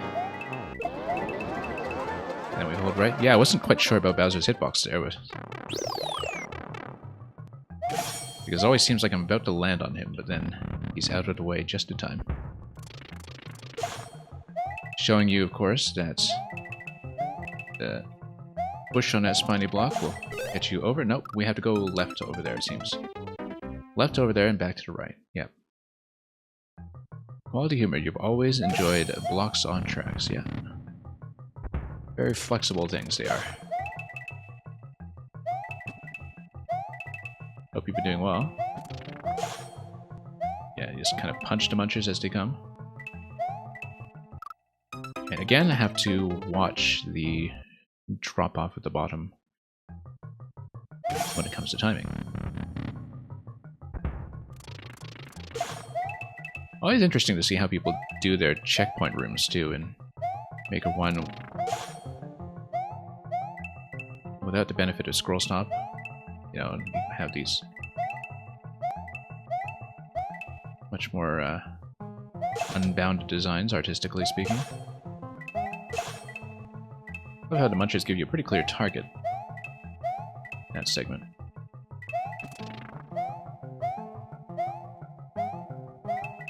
Then, down here, then we push to the right. Good. Oh, that worked out. That's a GG. And of course, you get these blocks pushing you on the end screen as well. That's a very nice ending sequence. As a bit of a farewell to Maker 1 from Wariuzzo's account. Yeah, because I guess the level just sticks around long enough for you to see a couple of those offsets.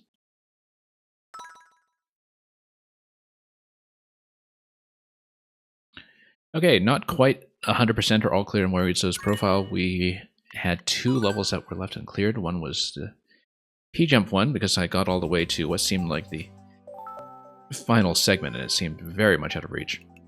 After lots of failure on P-jumps in the post-patch physics. And of course we also skipped the 0.01 My Little Kaizo, but we got everything else. And some of them were spectacular. Some of these, especially later on in the set, as things become more and more elaborate. I think the Yoshi prison level was the one that I was really fond of. And yeah, quite a few going on here all over the place. I believe this was one, Donut Chain to Real Monster. That was the Yoshi prison escape. This was absolutely fantastic. And then we saw a couple of alternate routes and other things and other ones. Fall of the Falling Platform, I absolutely understand why this one was mega popular. But anyway, great set. We have more coming. When you realize how early on this stuff existed is pretty genius. Yeah, that's the thing, Document, is that playing this as a set, and this was true of Pink Birdo as well, you can kind of see how in the early levels they work on some of the concepts or ideas that eventually come back and get combined into new forms. Because he was cranking out levels like crazy, like a lot of people did, sort of within the first month or so. And I know a lot of people who were very established makers kind of started nuking early levels later on when they wanted to polish off the profiles, but he conveniently left them on here, and we could kind of see how, you know, he was doing a mix of these Yoshi revenge story levels and some other things, and And then eventually, some of the mechanical concepts and the thematic ones come together in the later ones, and so it was really satisfying to play this in sequence. Anyway, I do have some other makers lined up for today with some smaller sets, and then I've got a very, very packed schedule on my notepad for who we want to get through in the coming weeks. So I will dial somebody up in just a moment. Give me one moment to scroll around and bring up codes and all that. And who will it be? We will reveal it in just a moment. After all these tapping sounds of scrolling through names upon names. Because we don't have maker codes.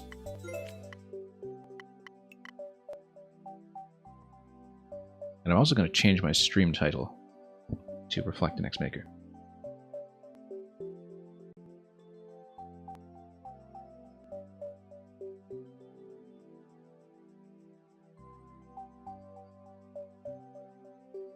Okay, here is Aren, if I pronounced that correctly. And of course, this is the maker that we knew by way of pause for effect, which if you were here when I played 1YMM, we totally didn't follow the instruction to pause for effect, and we did not in fact pause. But it was basically a puzzle level where, you know, you're meant to watch moving objects and read the patterns that they make in order to progress.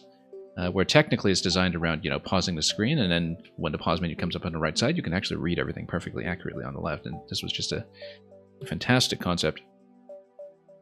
And there aren't that many levels in this profile, only 4 total, or 5 total rather.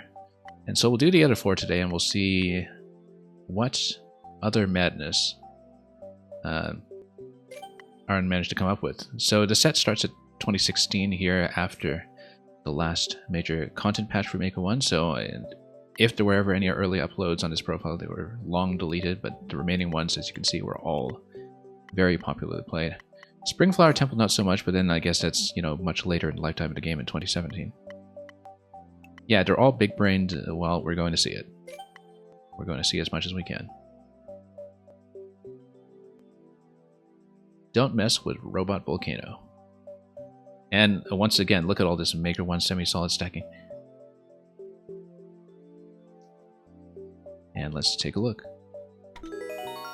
I only just realized, looking at the thumbnail image, I forgot to point out, Document, the thing you were mentioning earlier about the spiny sizing trick that was in Wariuzzo's thumbnail, but that's okay, we've gone too far. We'll look back at that later. Anyway, Robot Volcano. Yet again, something that's not possible in Maker 2. And just want to look at the design down here for a moment and admire it. Shows you the key door to checkpoint area down here. Nothing on the right. Anyway, let's go down. Okay, so I guess we have to shoot things. Because yeah, I'm just going to assume that I have to shoot everything until I've been told otherwise, because I don't know what happens if they bounce down below.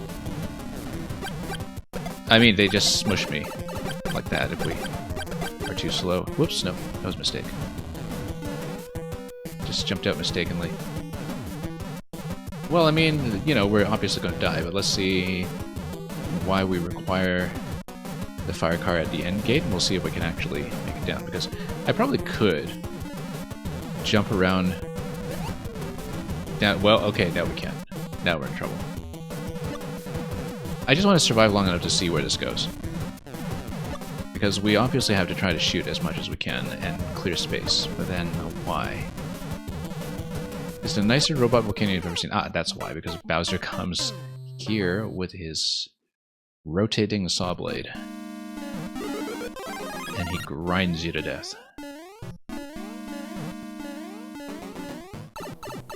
Love how that works artistically, that, you know, Bowser just sort of comes here holding his blade. So anyway, we can just tap right and left to shoot. Yeah, it's also the nicest robot volcano I've seen. And I mean, the one in The Incredibles was kind of nice, but oh, that's okay. Fire car will deflect that. So yeah, fire car. You can tell that this was after the last content patch, because fire car came in with the 2016 patches. Okay, now we have problems. That's okay, we can... Oh, now we really have problems.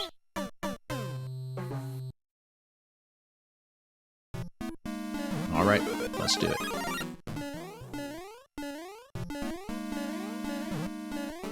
So yeah, we know that Bowser is going to be a problem at the end. We know that being dunked on top is going to be a problem, which is why just staying up high and letting everything bounce down below is not an option. I think that's partly what the Bowser restriction is doing, actually. That, you know, technically you just let everything bounce beneath your feet if they're from the bottom rows, but if you eventually have a height check coming, that's not so good. Notice, too, that if you need to change height quickly, you can do so by bouncing deliberately.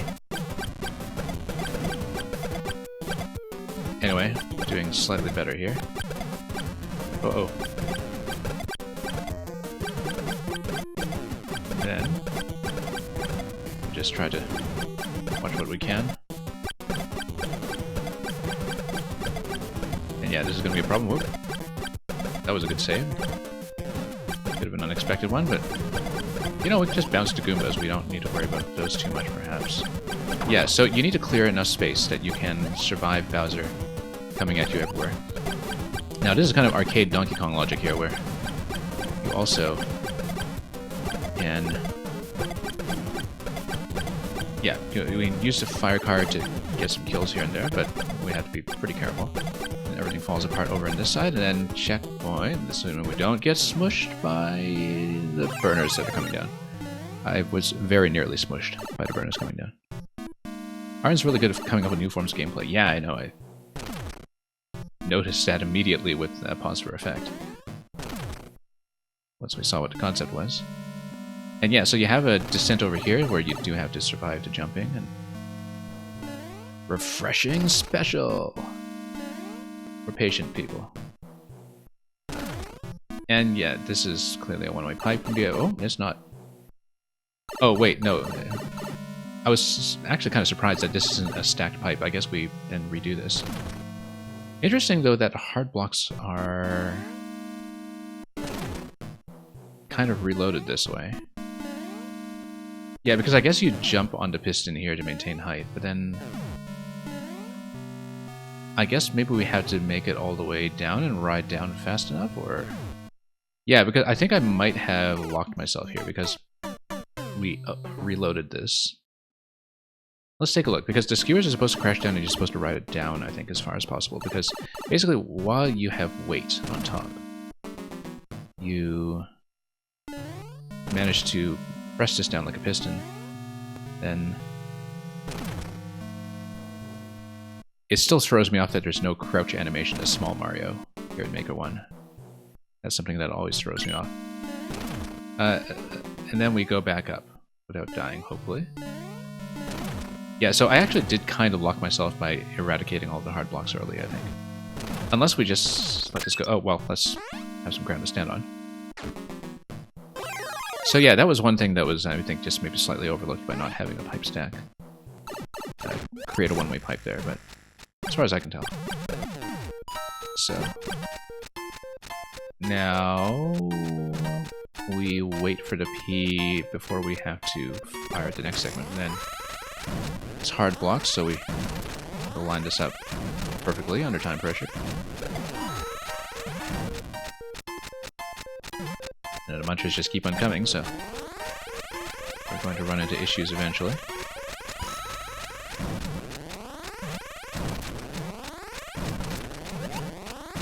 It's kind of funny, because there are a couple of things going on here in each successive segment, and that you have a couple of aspects to this level that just don't play like standard Mario. Obviously, as soon as Fire Car was patched in back in early 2016, you saw a lot of people, you know, try a bunch of shoot-'em-up concepts that were not previously possible, but this one is definitely one of the more elaborate ones we've seen. Particularly in the first section where you had all those moving parts and timing constraints.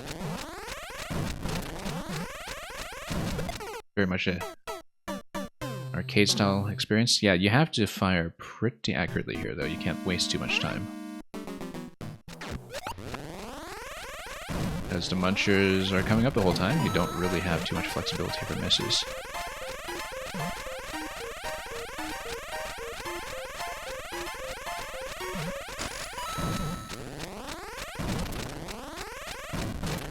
There's too many misses already, I think. You know what? No, we just need a single shot for the bombs. Single shot for the bombs. We don't need to do a charge shot at that point. We need to keep that in mind. Single shot for the hard blocks. Or rather, charge shot for the hard blocks, single shot for the bombs. That's something we should keep in mind. Otherwise we burn too much time trying to hit the bombs. Then have to go through 3 blocks here. We've got a bit more space than we used to. We really can't miss too many shots.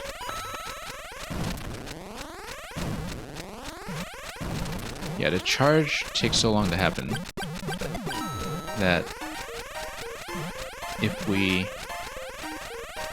miss a charge shot, that adds significant time, so it's really important that we just take our time to be accurate with this, and then obviously here you also have to time it around the blaster stack as a bit of an added complication near the end. Look at how many munchers there are in this room. I guess there isn't much that's built in this subworld. This is the main world, incidentally.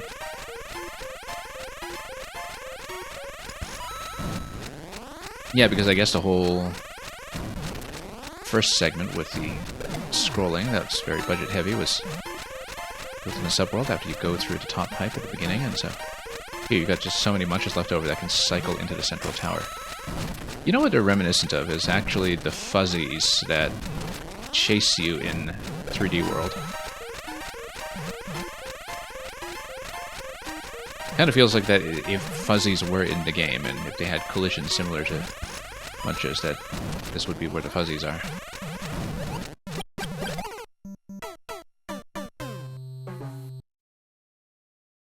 Five out of 5 fuzzies.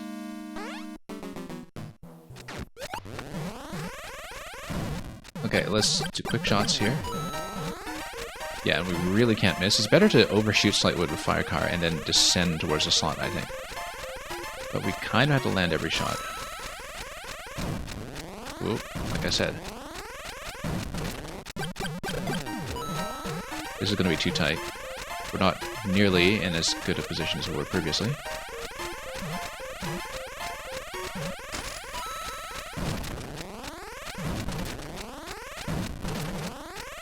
Actually, you have to kind of bump towards the ceiling, and then that lines you up properly if you bump towards the bricks and then fire. Because it looks like the shot would be positioned slightly too high, but because of that bit of time that you have for descending a few pixels after you bump your head, that actually lines it up well. Yeah, now that I've noticed that, that's going a bit more efficiently. You kind of bump your head and you let go as you bump.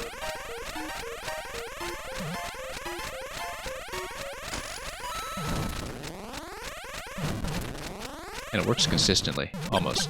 I say it works consistently and then we failed it. That's okay, we'll figure out a method.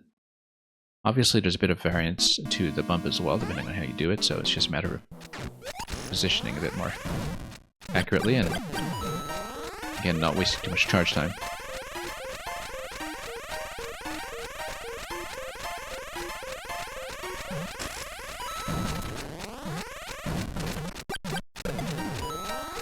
Anyway, getting a little bit of time here, relative to how we were doing previously. Still gotta be accurate, though. Yeah, overshooting a bit. And not missing like that. Yeah, that's too tight. I'm not gonna get through this gate. You have to hit practically every shot.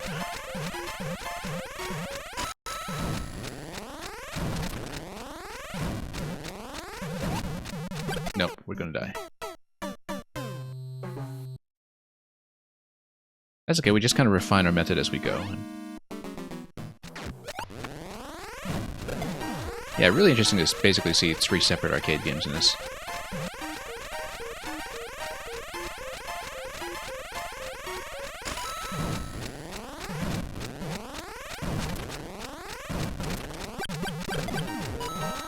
Losing a bit of time there, I think we're going to get into trouble.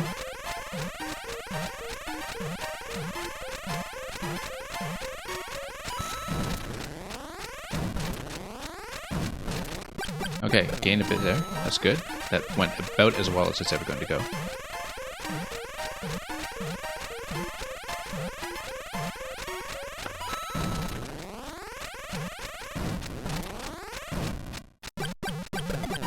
Okay, there we go. Let's fly out of here. Oh, and there's the axe. I'm going to try to drop down with a fire card just for style. And there we go. You'll notice that we didn't actually exit the volcano, technically speaking. But perhaps we erupted our way out of a plume at the end or something. Anyway, it's a robot volcano. The usual non-robotic rules don't necessarily apply. Thank you for the GG.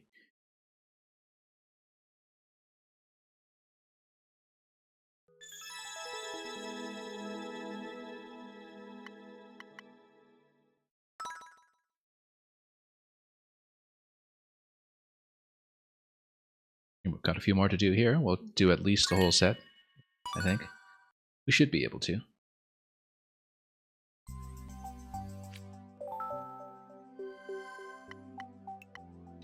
Why are you stealing from ruins?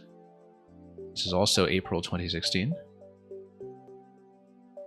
And I see in the banner that there is some kind of jail that you could fall into if you commit enough crimes.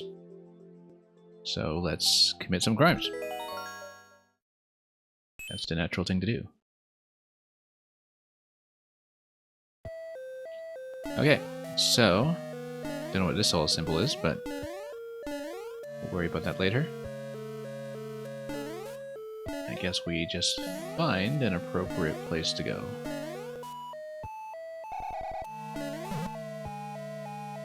Okay. Nothing to stand on over there. Let's take a look to see what I might be missing.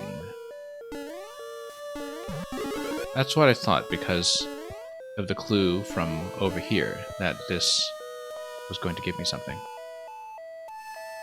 Presumably, this platform remains in place so you could at least theoretically enter the door. No, it's a semi-solid. Okay, that works. And then, oh, this is a visual clue of some sort. Not affected by the P-switch. So, well, I mean, you probably just have to go for something that you can walk on. Oh, you can go left here too. Ah, I see. It might be something that's based on memory, perhaps, if you apply it to the other location. I think you also just sort of follow the cannons as well, and perhaps the cannon fire gives you something accurate depending on how it's placed. Now, we displaced the cannons a bit. Let's redo the door, actually, just to respawn into that position, because we scrolled the cannons back in and that offset the shots. And I feel like because there's the left side slow cannon firing, that we have to wait for a particular overlap between those. And that would give me something like a shell. So, it would give me a location like right here. And then maybe that offset was relevant. No, that's not. Okay, then let's see here. We're misreading that.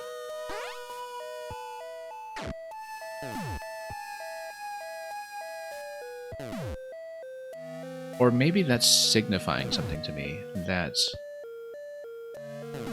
there's an association between red and spiny and black and buzzy that perhaps we're not seeing. But some kind of alignment between these two shots, I think, that will have to happen. Like this crosses over. And perhaps we need to look for a particular timing for, whoops, when they cross in a certain position.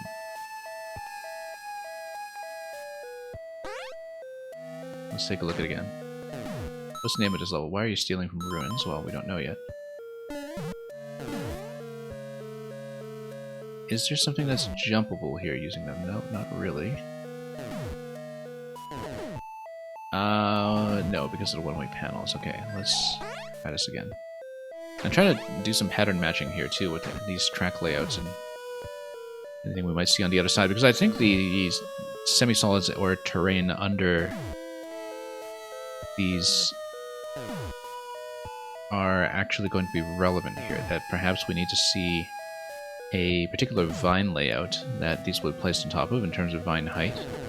So like a 4-3-5 when it comes to vines, and then something with the overlay on the pillar. I don't see that though, but maybe there's a clue here to something that we'll see up here. And as you can see, there are some vines to climb up on over there that might be relevant eventually. We'll figure this out. Cryptic, but that's what we signed up for. And the thing is, even a buzzy hat or a spiny hat doesn't seem to get you up to the next location yet, so... Because maybe I'm looking for some kind of overlap. Like, I was thinking about, you know, what if these overlap? And then it would overlap in a particular position that we thought we checked.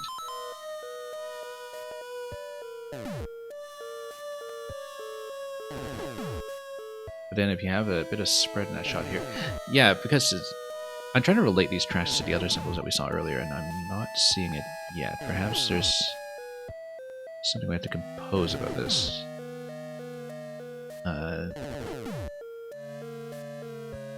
Because basically you have vines on top of the cannons, you have...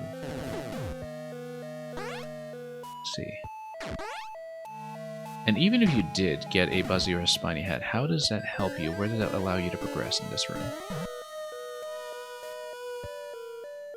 You would need something like something to jump up on top of this side. Piece which has already been expended. And perhaps it's something like this central symbol that becomes relevant as well. Well, I mean, we see this pillar here, give you a particular column. I have to think about this. Oh, nothing here I can interact with yet. Nothing I can jump on over there.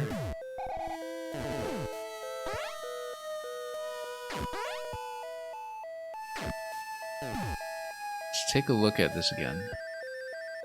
See some of the overlays. You're seeing the solution and you're trying not to explode. That's okay, you can just explode. I mean, well, no, I mean, don't explode in a way that spoils anything.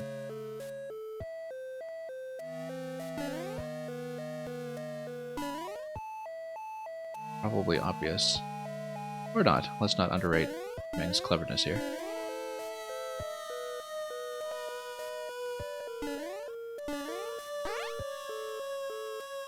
Yeah, that's okay. The exploding emotes are a good choice right now.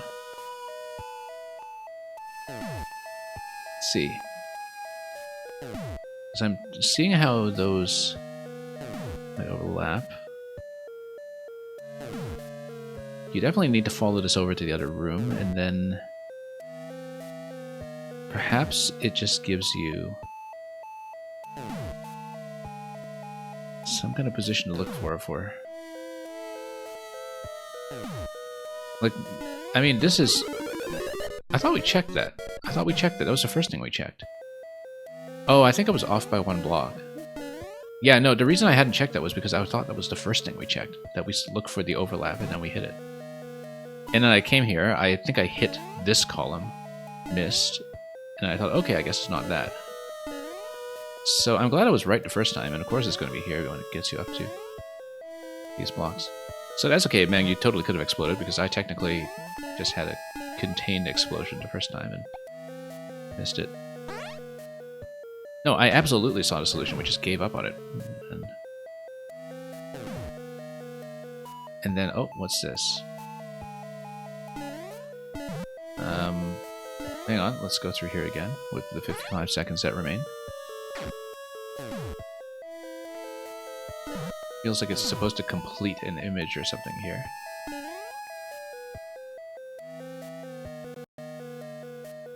Yeah, it tells you that it's the top left vine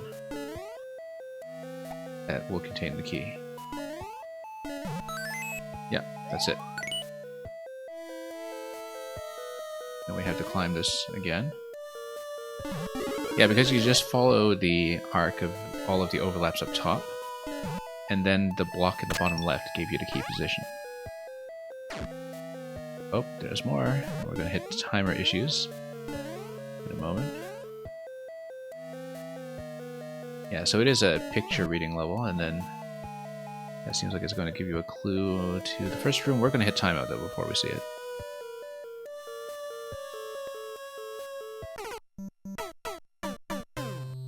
Just need to take a look at how those are going to be matched. Anyway, we have a good part of the solution here. Interestingly enough, it implies that because I know the first part of the solution, it's laid out in such a way that you can't just take the P-switch over to the next room or anything. The P-switch is not really cheesable. Maybe you can activate it late or something, but I don't think it'll affect anything in the next room from what we've seen. Yeah, I feel satisfied knowing that I actually did see that previous solution. We just hit the wrong block.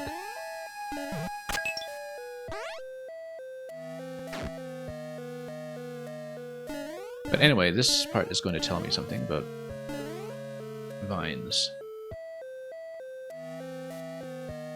Notice the placement of these vines down here that are over the door and how they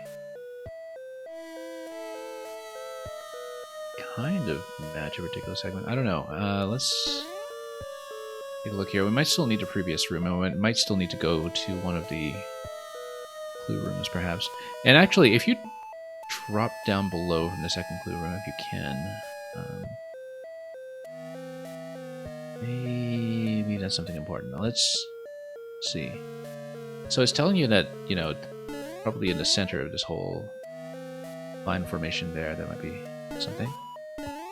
On the left side. Here, the hard block might be giving you irrelevant location to look at when you're back out. So let's see what it might be.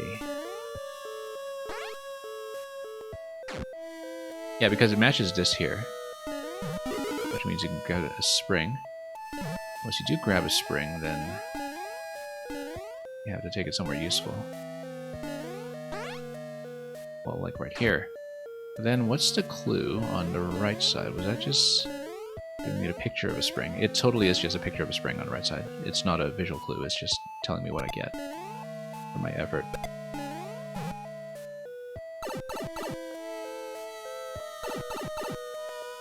Now we have a bunch of squares.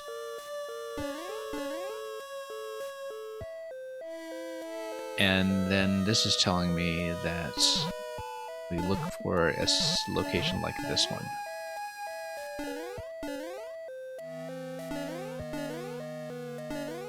Possibly as we head up. Oh, that's rather wide open. Might be in a previous room. Might even be in the first room. But square, square. Square, square. Yeah, there's something that we need to decode about this, perhaps. I mean, we also haven't really been watching a lot of these track formations in the background very much. And they do look suspicious in that they don't serve any kind of immediate function, and perhaps that tells me something important.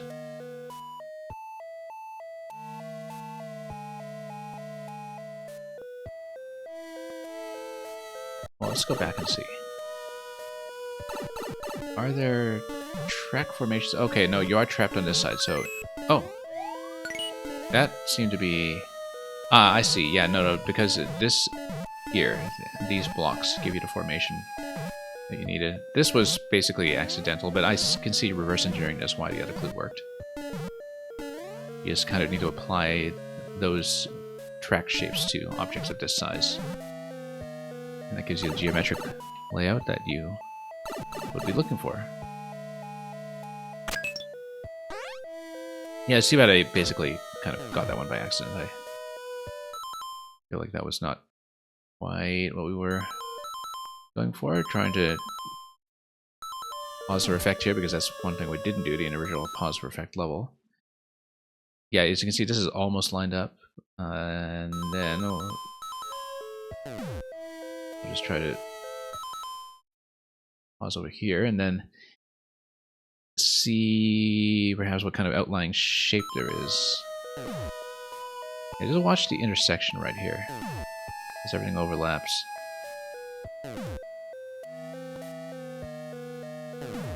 And it's telling me about a particular shape we should look for that will give me that.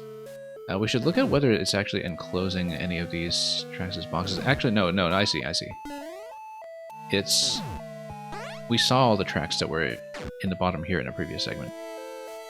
And so we're just looking for something. Now this is symmetrical here. Let's take a look again and just see what this clue is giving me.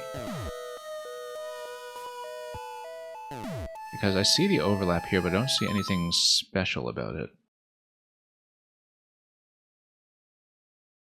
Because we saw everything there, but is there some kind of difference, perhaps, that we're not seeing? Perhaps we need to make things line up. Let's take a look again. We have to really observe this visually. Yeah, because I see the track layout. I see that this area with the key door... I'm just looking at a visual layout of it. See if it matches anything that we might know about. Yeah, because where the shapes conjoin give you the outline of the tracks in the previous room. And that presumably gives you a key location.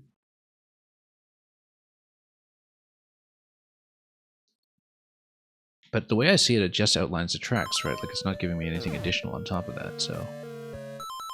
Unless perhaps it's kind of in the top middle.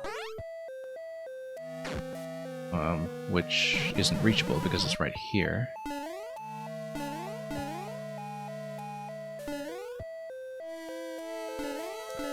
Yeah, because we see exactly that track layout.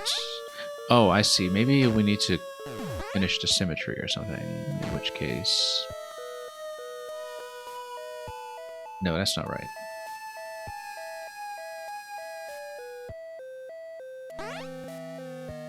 Okay, so we see this layout matched. But is there something... Yeah, I don't see what information the cannons are adding. I mean, I guess you would have cannonball nodes on either side of each of these, and I don't think there's anything missing, even if you pause screen here. Oh, look, perfect overlay. Yeah, because you see all the knobs on the end of the tracks, basically, and that doesn't seem to tell me anything about the location to check. Because what information is it really adding? It's just highlighting the track for me. It's highlighting all these tracks. Maybe it's something up through the middle? No, could be that accidental when it comes to something that you can trigger.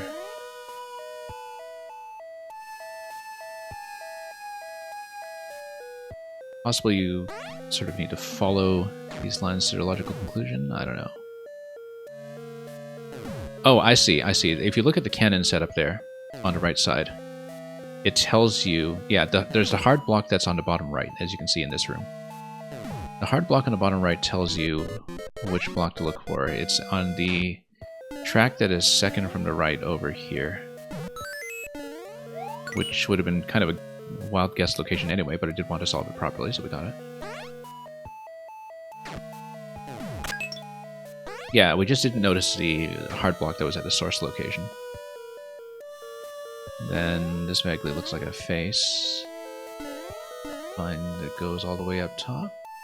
And I guess we just do the symmetrical segment here. And we ascend into the tower and enter. Same idea here, I guess. Except maybe this is rotational. And so what you would do is you would hit this. Yeah, it is rotational. There's a bit of a diagonal mirroring or a flip. Well, let's see if we can do this quickly enough to hit key door. Looks like there would be an area over here that we could hit. Now, what does that give me? It just allows me to jump across the key door, though. That doesn't give me anything beyond that. We have to explore this quite a bit further to see the mirror image properly. It is all a mirror image. And it tells you that it's on this... Oh no, that already is a block that we've seen. Whoops.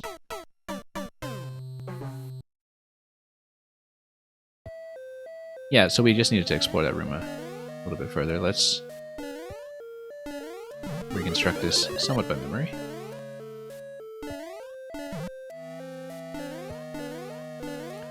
And then go for the spring and the key. We do need it.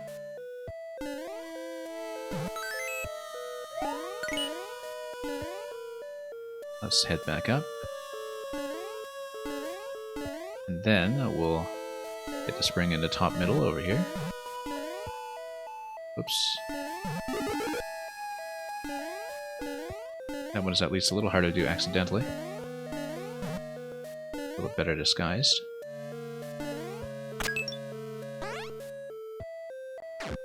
And we'll just run through here since we've established all the clues already.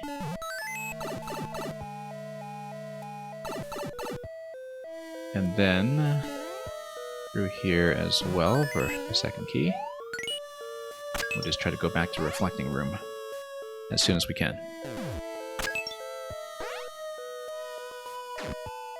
Yeah, so this tells you right away that you'll have this central mirror. We look at the mirroring of the tracks and it gives you the kind of shape to look for here.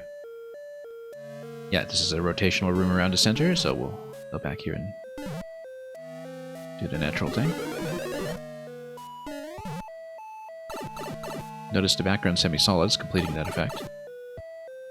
So yeah, now we need to find the key. We know where that vine is located, but we might have to head up a little further to look for some additional clue as we head up on this side. Doesn't look like it. So how would you get the key then? Well, we'll have to see, because maybe this gives me some information that I previously wouldn't have had if we make it over. Yeah, I see it. Bottom left is just out of view. It shows you on that circle, top left of the key door. That circle should contain a key. So the point of that first find was just to give you information. Oops, and then it's kind of off the side here, I think. There we go. Yeah, interesting design to make this not traversable in the bottom half as well, just to make it purely reflective. And of course, now it is traversable because you are through the bottom. And of course, the key placement is quite nice in that it gives you the platform to jump on as well. Very elegant. Now this looks like another reflecting room. That seems important in terms of where that overlay is, in terms of which block gets overlapped at any given time.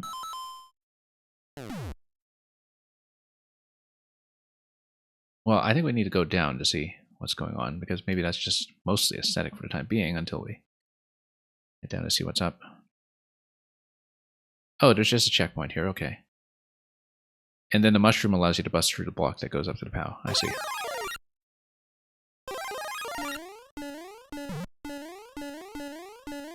Yeah, I think this is a room where, had scroll stop existed, there's a pretty obvious location where it would be happening on either side of the screen boundary. It's meant to be kind of a one screen wide center column idea. And then if you hit the POW, that kills the thwomps, and then that starts sending the cannons down. And once it starts sending the cannons down, I guess we'll have to race them over. So.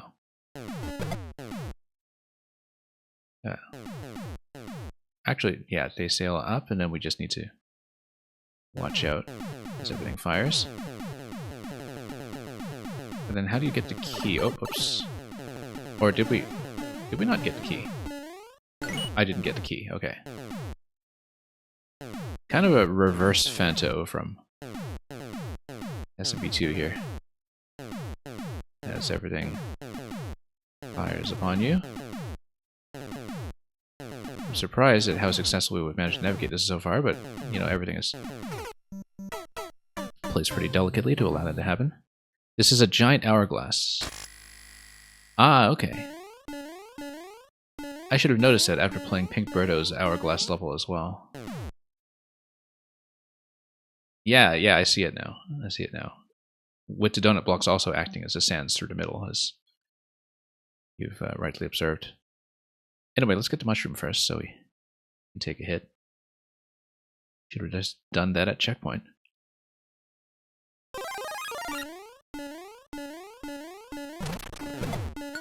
Whoop, there we go. We'll just watch out as everything gets loaded down.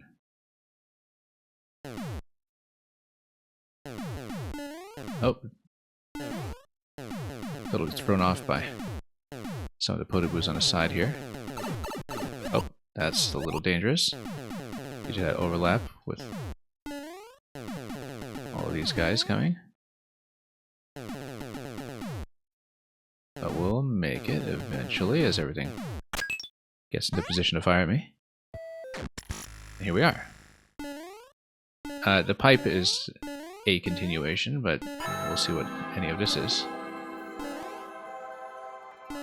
I suppose we were here to steal that coin or something. Well, all things look roughly symmetrical apart from the vines that are overgrowing this place. I don't think the coin actually affects anything. I mean, it's there for the flavor. And I remember this part from Super Mario Wonder. Whoops. And then we need to dodge everything on the way down. It's actually not as tight as it looks. Actually, there's plenty of room to move. In fact, you just need to watch the waves as waves. And then, oh, that's going to be a problem. Then I guess I have to grab the spiny shell as it comes up from that platform. And then we have to go to the top right to hit that key. Very neat.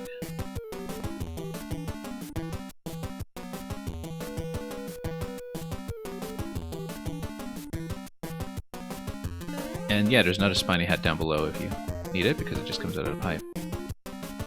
Whoop. Let's go through. I think I just stole from ruins. Yeah, I know. I mean, imagine that. Hey, wait a minute. We can just break out this way. Oh, no, that doesn't give you anything. Wait, there's no way this locks you, right? You know we're going to try it. But yeah, no, it's semi-solid. I'm sure it gives you some way down, but we're obviously going to go up here and mess around. That's just how I play. Doesn't seem like there's anything else going on, though. But we'll poke around and see. It seems like you could block yourself somewhat, but not really, because if you're within fire range, then you get hit by fire anyway. If you're not within fire range, you just keep a spiny hat and you keep going. No more semi-solids that we can see, but yeah, I'm looking at ways to lock myself, I guess.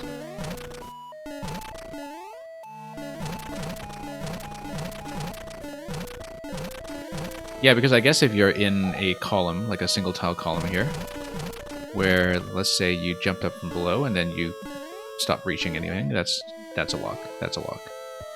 If you left this in place. Yeah, exactly. If you just give yourself a single column that you can't escape, that's a lock. The fire is nowhere in range too, so I don't think there is anything that we can do here though. Anyway, it would be entirely too on brand for me to just deliberately soft lock myself that way, so let's come out here instead. Oh, and yeah.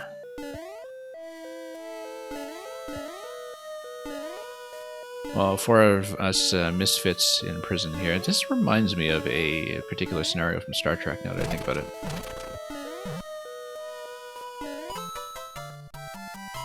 Four characters is placed in a prison for unknown reasons. One of them is a spy, and it's definitely me. Anyway, we're in jail. That's a nice way to finish. Way to shank your bunkmate. Well, I mean, we've got a spiny hat. What else are we going to do? They let us have this. Happens all the time in Prison Architect. Smuggling your spiny hats in. Oh, I guess it's a better fate than just locking yourself in a previous room. Look at that 36-second record. By somebody who took the time to route all of this. Anyway, another spectacle over there. Let's blow up other people's stuff. Well, it's pretty clear to me that this is the boss. We'll see exactly what that entails. This is a little bit later in 2016, in August. And wonder what the thumbnail is telling me here about this little bomb mechanism. Well, I mean, I guess it's a bomb because we blow up other people's stuff, so. Quality humor, you need to head out for a bit. If you return and your stuff is exploded, you're going to be mad. Well, I think we can deal with that. Anyway, can I just tap this guy? No, of course not. But I just wanted to check in case there was some kind of Maker 1 collision logic I didn't know about. We always check. But yeah, speaking of bunkmates, I guess we will need to hit the other one first. I mean, there's no way this is like a precision lineup or anything. It's just not going to be something we can hit. No, we can't hit it. Collision's not going to work. Wait, we should be able to, though. Like, maybe we take a hit, and then we grab this, and then we fire. No. Hang on. I'm absolutely overthinking this. No, we just take hits and we go back out. Hang on. We just go back out. Aren loves SMB3 Ghost House. Yeah, he does. Yeah, so we have to eventually squish over here with a flower and fire, but... no, we just jump on top of the bomb and carry it. That's all it is. We jump on top of the bomb and... oh, we do have to get out of here first. Yeah, we have to bop it, or perhaps even crouch towards it, but we have to get out safely. This is absolutely properly indicated, yeah.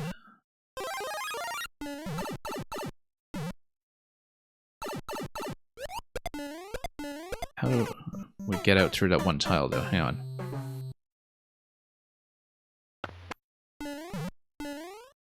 I was thinking, well, then we blow up the bomb, and then we come back in here and we carry the bomb over to the other bomb. No.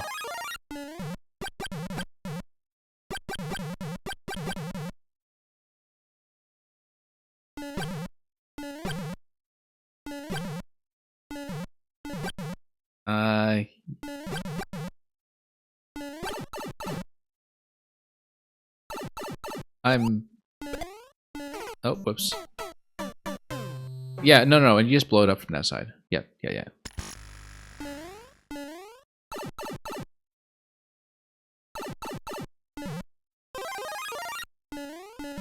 We're going to do everything the long way here.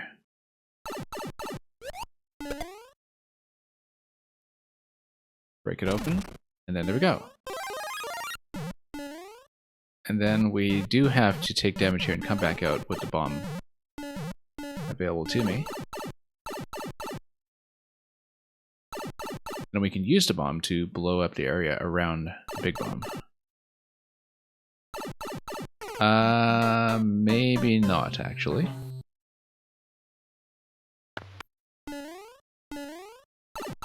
I'm definitely doing something here the convoluted way, and that's okay. That's just how we roll.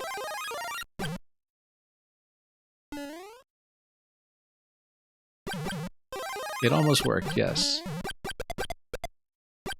Or you could do this. I mean, I guess that works too.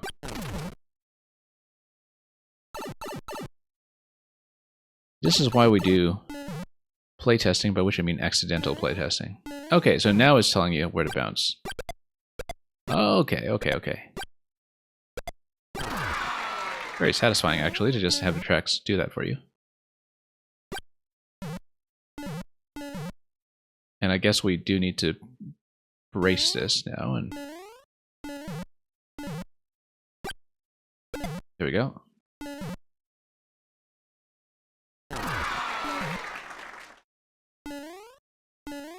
And then same over here, we just place the POW.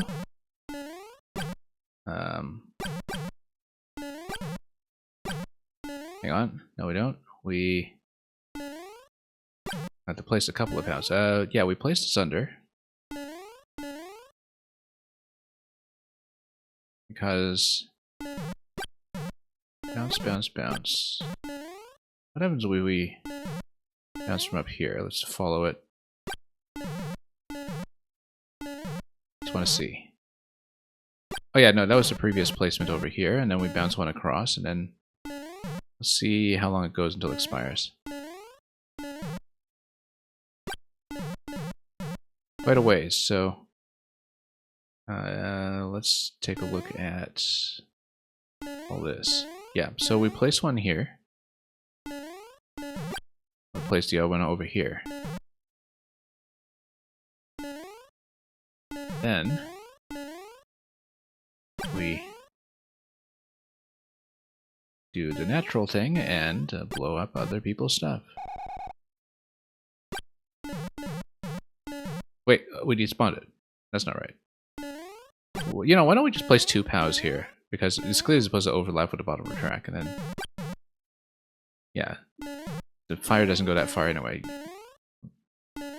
Reading indications is hard.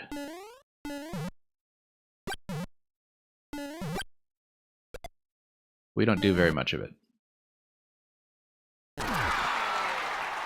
And of course we carried a POW through, because why not?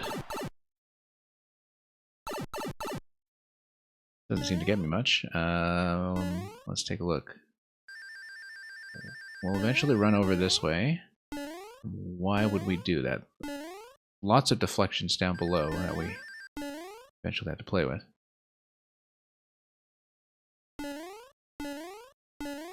And a whole series of bounces over here. To get that bomb out of the way. So yeah, we basically come down here and start firing. Except we would need to run to slip it to this location here. And I guess we need to run with it in order to keep the fireball on screen so we can actually use it. Which tells me, yeah, we fire from this position. And then that'll open that, and then we do that again, except this time we proceed even further to the right. There will be eventually some kind of back and forth that takes you back over to this bomb.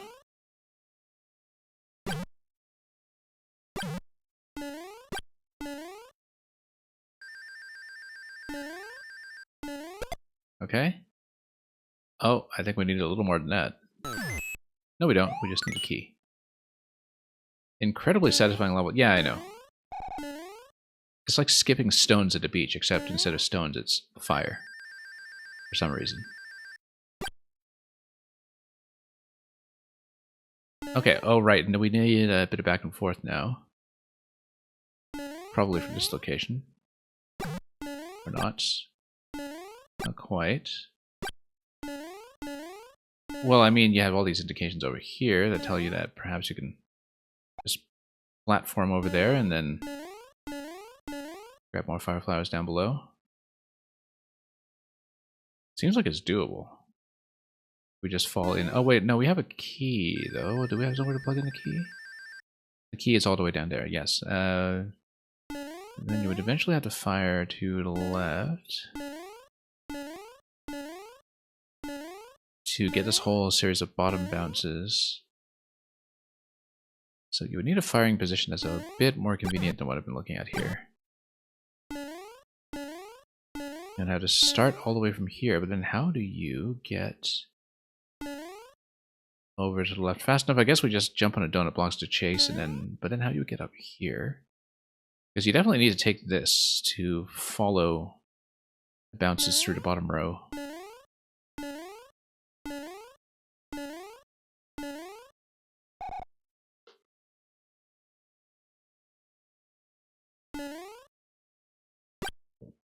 Oh yeah, no, you just fire from here. I see. I was too distracted by the top row of tracks. That's why we didn't see it. That's the only solution that makes sense. And look at that, skipping stones. That'll blow up. I was definitely looking at donut blocks and thinking, huh, it's possible to go all the way to the right side and grab the fire flowers that are under the piranha plants where we blew up the second bomb for the key. But we are not, in fact, going to do that. Checkpoint. And let's skip some more stones. I guess we need something in that location for the third bounce, and we need to figure out how to actually get there. Probably by raising the spike tops in some fashion. I'm thinking that we can raise it. Yeah. There we go. Got it. Should be the key. That was a really satisfying solution. Okay, now what we're going to do over here is, you know, come to think of it, I don't even know if that's how the collision works if you do the pow drop and a spike top in Maker 2. Because I suspect, I mean, no, I don't know. I have to check in Maker 2 afterwards, or someone can just tell me. I actually just don't remember right now. Just in the midst of playing Maker 1. And we do another thwomp drop over here so we can get both of them over. And then that blows up, and then we've got 40 seconds to get out of here. Oh, we've got to do all this. And then we want to place the POWs before we start firing at everything, I think.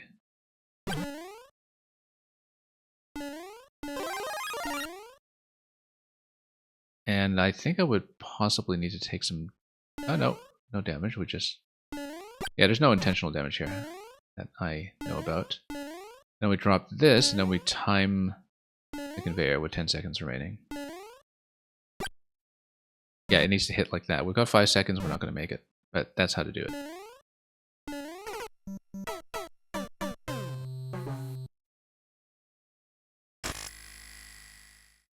Okay, let's do this. Drop one again.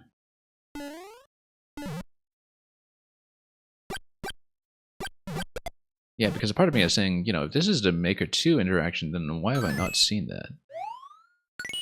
I suspect it's not. I would have expected the POW rather to just take things out with a soft drop, but I might be wrong about that. I just don't remember.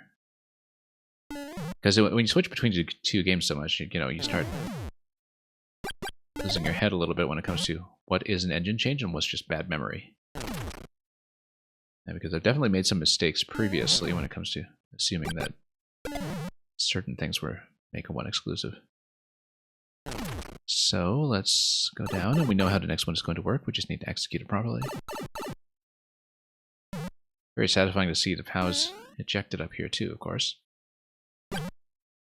Yeah, you never need to take mandatory damage. It's always pretty clear where to place things.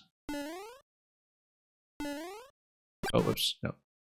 I locked myself. Let's get out. Back in.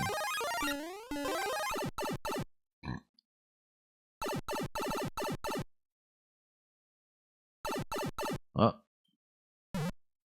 luckily the bomb doesn't quite fall on my head.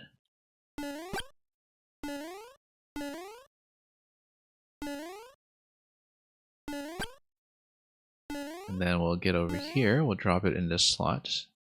And get in position. Nope, missed. I thought I could just spam it and that would be fine. Luckily it does get recycled if you miss, which is nice. Nice little quality of life affordance here.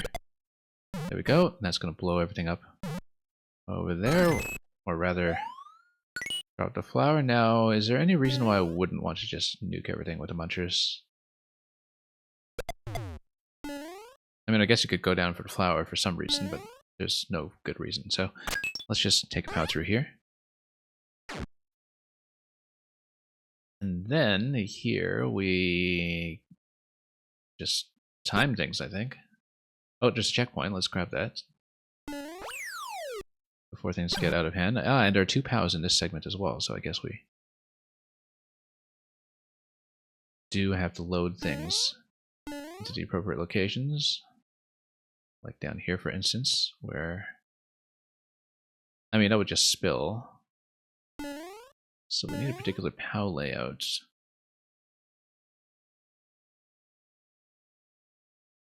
I think if you drop things in the appropriate columns, then the POWs just kind of get cycled like that in a very satisfying fashion. You get 3 POWs up here. So yeah, we just drop each of the POWs on top, but then yeah, we'll eventually get cycled to sync up with the blocks. And we'll drop one over here as well. So it doesn't matter when you drop them because as you'll notice, the hard block on the track just overlaps. Then from this point, we have to take the shot somewhere. Possibly we use a 4th POW over here to take the shots. I don't know if you're expected to have 4 POWs, but might be the case. Oh, nope. My mistake. Let's redo this. Because if you come in through the previous room, you can clearly grab an extra POW, and it would be entirely possible for this to be part of the solution. Given that 3 POWs are going to be expended just placing them in these cycles. And then what we don't know is where the initial shot is going to be taken, because it looks like this is not the best position here. But if you could have a POW to stand on,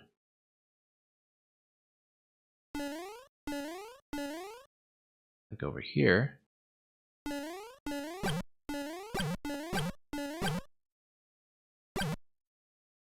or have a way to bounce that. Let's say we place it directly over and then we can stand up here. Nope. That squishes you in this location. Yeah, it's pretty clear to me where the other POWs are supposed to be located for the bounces to happen. But we don't have a good position for that. Maybe we need to fall down here ourselves. But we can't do that, 1 tile.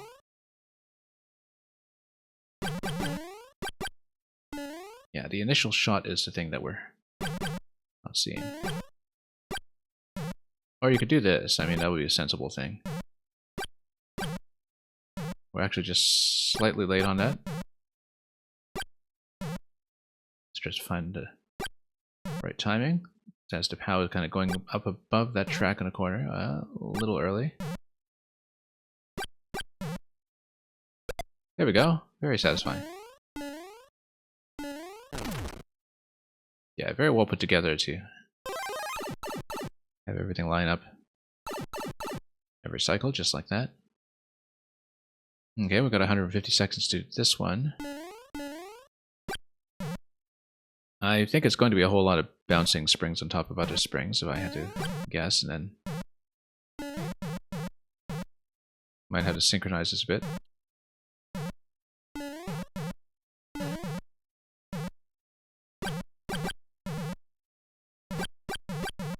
Nope. Synchronization might be a bit of a problem for us here. Yeah, because the second one is clearly a little bit off.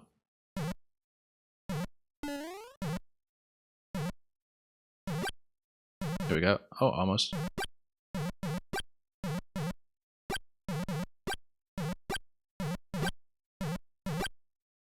There we go. And then we have to do it again. And I don't know how well this timing is going to work this out. We might have to place the first two again, just to line things up.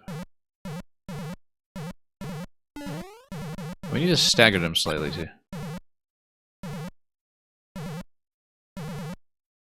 Kind of create a wave.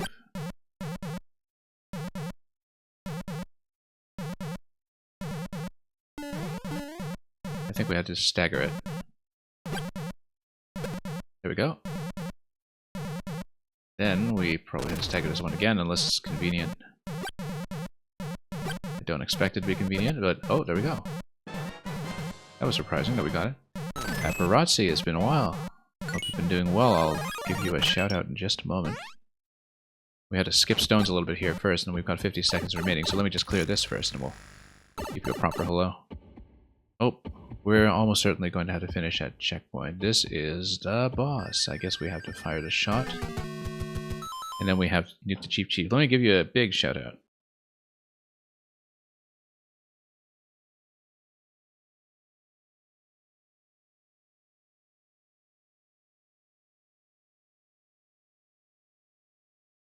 Pokemon trading card game. I hope that's been going well.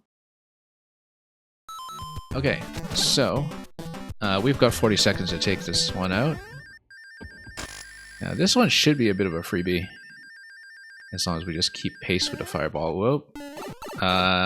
Yeah, I guess we need a fire flower. Oh, nope. Let's go back. And yeah, thank you for dropping by and bringing your crew. I hope it's been fun. Now, where's the fireball? This is the boss. We just follow it, then nukes it. There we go. Very, very satisfying. And then, oh, hard mode. Of course we're doing hard mode. I guess we'll just have to respawn from checkpoint. Of course we're doing it. But I think you just hit the P and then skip for the key. Oh yeah, no, you need to place something. You need to place the next P on top of the second stone. Yeah, you hit one P and you place the second one. That's okay. We'll redo this, even though this spring segment takes a little bit of work to set up. Anyway, let's grab the flower. Had raid a maker legend? Well, I mean, if you're thinking about the maker here, that's certainly the case. We've really been enjoying it. Yeah, we've been replaying, or in some cases playing for the first time, rather, a lot of levels by makers in Maker 1 that I previously knew about through some other creations of theirs, but we despawned it. Let's, oh, we can't go through the key door if we despawn it. Let's see if we can redo this somehow, or just... Yeah, we despawned the other POW. That was unfortunate. Let's just take a dive. We can. Can I? Or do I just need to slap myself over the bomb? Yeah, because I think I locked myself here since we're unable to dive back to the previous room without a key. I think I did in fact lock myself, so let's just take a quick death here.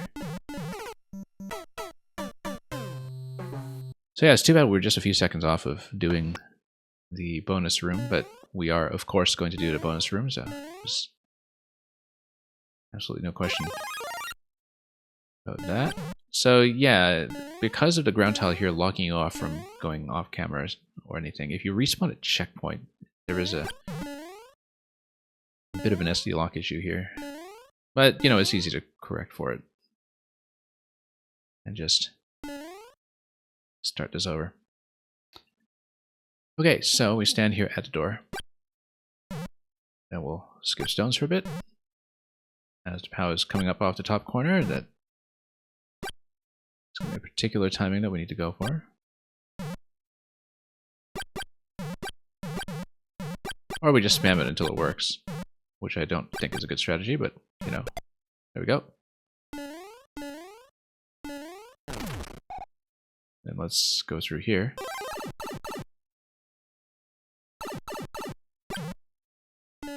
And yeah, if you're silly enough to take the key and then bring it back to the previous room and enter the key door that's before checkpoint, you could totally lock yourself, I think, because you wouldn't be able to redo that previous room, I believe. But anyway, let's theorycraft it later. Again, we don't want them totally simultaneous. We want the springs to have a slight stagger to them where each one precedes the next one by a few frames, perhaps. Maybe not that much, but we'll see how this works. Actually, it works out fine if you stagger them that much. Yeah, if they're simultaneous, it's much harder to hit.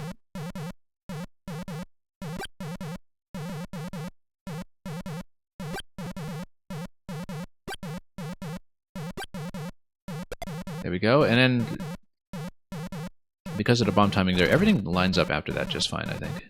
If you get the first shot lined up. You don't need to do too many adjustments like we were doing previously. And then, yeah, this is much easier to execute than I thought. You basically just need to set up the first two, and the bomb timings and therefore the spring timings on 3 and 4 are going to be consistent relative to 2, because you're always going to get the same kind of bounce of the fireball off of 2 to unlock 3 and then subsequently 4. So, very nice setup.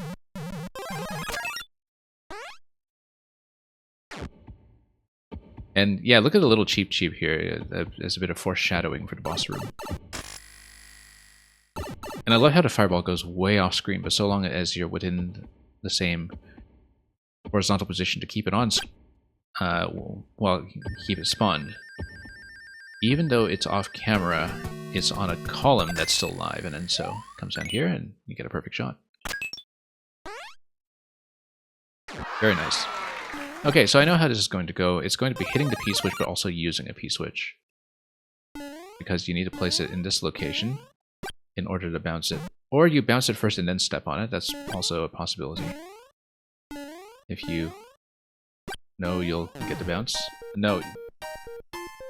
Yeah, because as you can see, it does need to hit that first block while it's still in block form. So you basically need to strike the P while it's bouncing from the block to the coin. Nope. And you have to open up the wall, of course, so there's a pretty exact timing to jump on this. Yeah, of course I got this. Not too worried about it. There we go. And that gives you the key to the bonus room. And we'll even take the P with us for good measure. And here's a Muncher Pyramid. Now, here's the thing. Was that because I spawned into this room with the P, or is it just because... Oh, you know what? I bet if we get into a certain height, maybe there's a swamp that comes down and makes everything. Yeah, there's a swamp with a pow somewhere that I think is just slightly out of range of what we can see. Anyway, very satisfying finish. And we'll take it. Very happy with that one.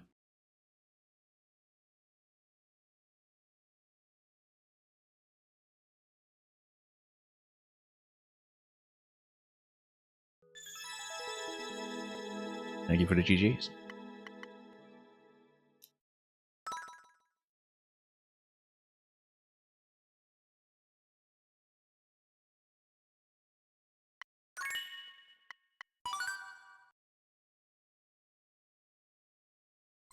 Anyway, after having blown up people's stuff, let's take a look at what's next. So, pause for effect we had done previously. This is a fantastic level that we recorded it back in 1YMM. And so we do have the video clear for this one, but for those of you who do still have Maker 1 live, this one, highly recommended. But we'll do Springflower Temple, and I should be able to stay long enough to maybe plug in an additional maker after that. So let's take a look. There's a big here banner, and we'll see exactly what that entails. This was a 2017 level.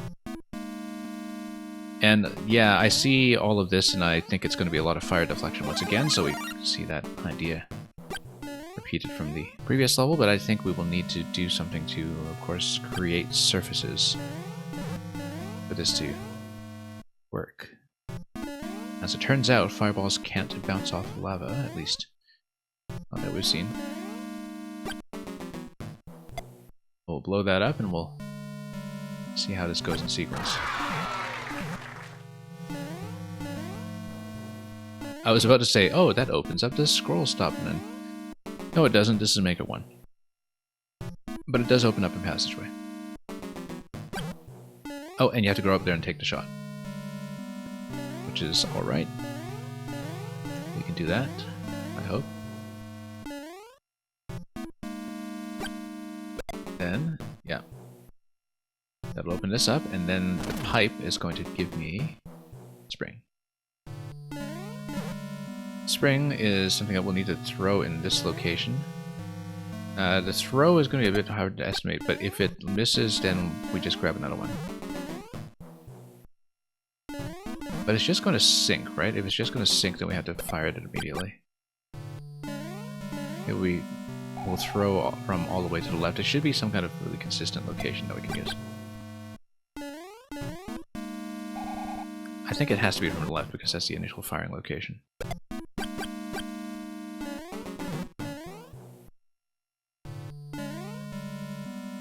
But even so, once it comes off of this here, it's not actually going to continue over to the bomb. So I think we don't do that one yet. We have to perhaps unlock some other object. Let's take a look over here.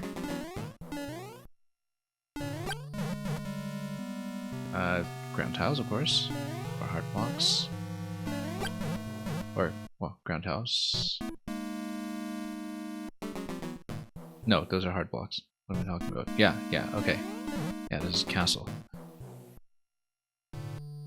So it seemed like I did need spring to be in this position to fire, but then if it comes over here, how does it bounce further to the bomb? We don't know. We can also check the pipe, incidentally. But we could have checked it anyway. Yeah, I feel like we've got to stand here and find a bounce that we need. Oh, Rusty, you got a dip? Yeah, thank you for coming by. No worries about dipping.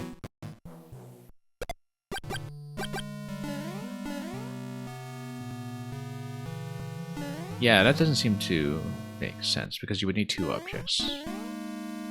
Unless there's something else that I'm not quite seeing here. Yeah, that's not quite going to give you the position that you want.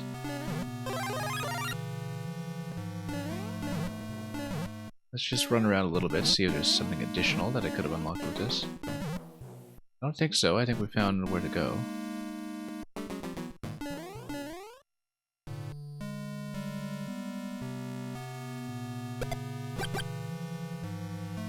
And then, yeah, now we've sailed it all the way over to the right, but then what happens from that point?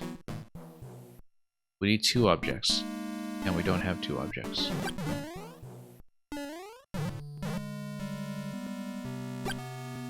Got the donut block over here.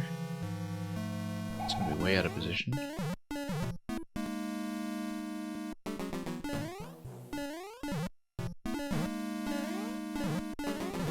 Just trying to see where we could potentially jump with this.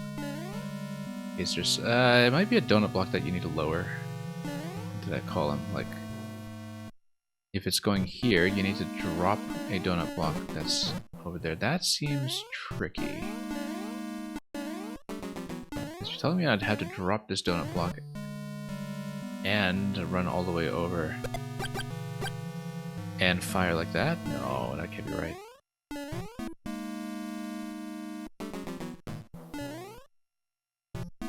That seems awfully tricky.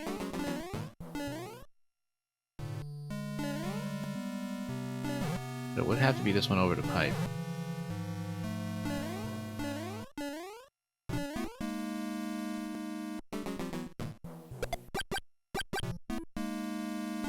Yeah, that's the thing, is that we'd have to position this really quickly. I mean, it does technically seem like it's going to work, but maybe instead of doing that, we'd drop more donut blocks? I don't know. Nope.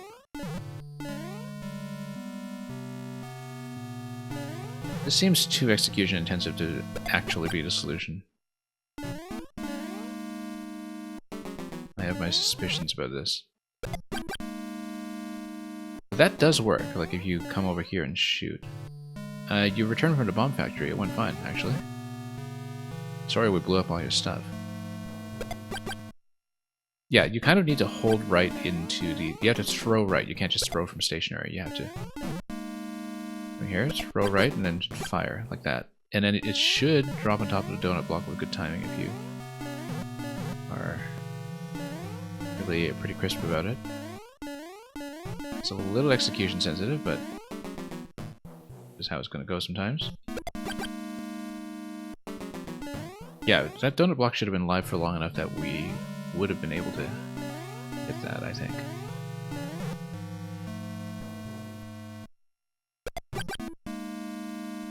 Oh, almost. That seems a bit slow on my part. Kind of a tight window, but we'll see, and we'll hopefully not run into timeout issues after this as well. There we go, got it. Alright, let's not fall into the lava, but anyway, that's how to do it. And we'll almost certainly have to redo it just because we'll have time issues. Looks like we need to drop 4 objects at the same time. And we might need to stagger the later ones. Like we drop this on top of this column, and then we hit the P-switch. Yeah, I think we stagger them on successive columns. It's going to be on top of these columns that are very clearly marked by the semi-solids. Not the semi-solids, rather, but the mushroom platforms. Then we will see how it goes. Yeah, you stagger them, and then you have enough time as they fall for the bounce to actually happen. Let's make sure we know our firing position.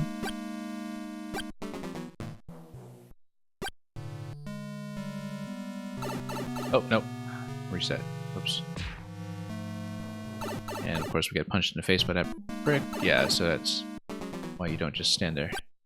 I'm just trying to see where the bounces are going to... Whoops, no, it's wrong. I think you do have to fire in this location. Like on top of this column, which is kind of clearly marked. No, it's going to be here. That means you kind of need to step on top of the P and then fire as objects drop.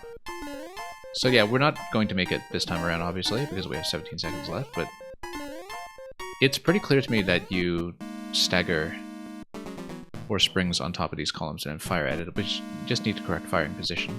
It looks like this should be it.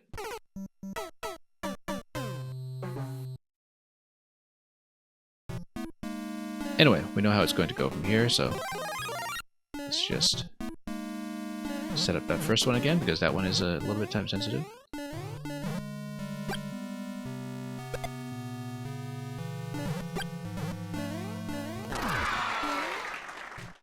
And we'll go down this way. Oh no, missed it.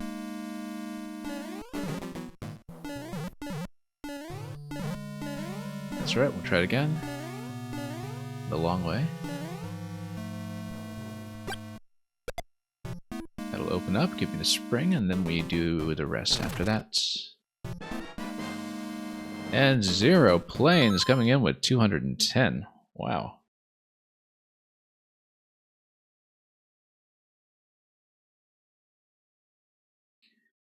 Thank you so much. Massive crew coming in from 0 planes who's been steadily playing a lot of uncleared levels in Maker 2, as I understand it. It's been quite a while. Yeah, we're playing Maker 1 over here. This is a little series I started doing this month. We're calling Mario Maker 1 All-Stars, where we are looking at a lot of notable makers in Maker 1 before the shutdown eventually happens. We never really play 100-man or Endless or anything on this stream, but we do quite a lot of curated content when we're not doing viewer levels, and so there's a lot of Maker 1 that I want to see before all goes kaput. And yeah, so welcome in. Sad Chatter, welcome. Okay, so this is a bit time sensitive, but if we're quick enough, we get to bounce off the bomb, which we saw earlier.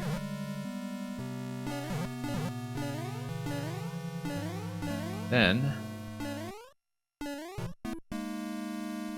fall in this way. And yeah, just a little bit slow still. We know this is a solution because we did do it successfully earlier. We just didn't leave ourselves enough time to get to the next room. There we go. You pretty much have to hold left after activating the donut block, and then you have to throw immediately. Yeah, it is a really cool setup. And it's the second of these kinds of levels we've seen, although the execution barrier is a little higher than the first crack at this concept. This was a level from 2017. We've been seeing some pretty great content across the board, actually, with the makers that we've been featuring so far. So here we know what the solution is, we just haven't been able to do it successfully yet, but we'll basically be activating the P-switch to drop all of these springs in a staggered formation, and then doing a flower bounce on top of that. So we'll do this. Might take a little bit of practice here. Then we're going to drop the P, and then there we go. Lines up perfectly. That should give me the key. And of course we'll take the P-switch, even though I'm sure bringing objects won't really do anything for me here. Now, it looks like you have a spring in that position, but that means that we need to drop 2 other objects there somehow. Notice that P-switches will open up the pipes. I wonder, since I brought the P over here, let's just activate it and see what happens. Okay, notice that it doesn't affect any of the blocks. So the blocks have to be unblocked by bombs. They are blocks that are not going to be broken by Ps. I mean, obviously that's something that's not dependent on the previous room. We know that. Also notice that because of the way that the rotating heart blocks are working, that everything here is going to have a set timing, basically. Which means that at some point we drop this, and then we still need... Oops. Yeah, we need to time this bounce a little better. But I think it should be doable if we just find the right entry timing.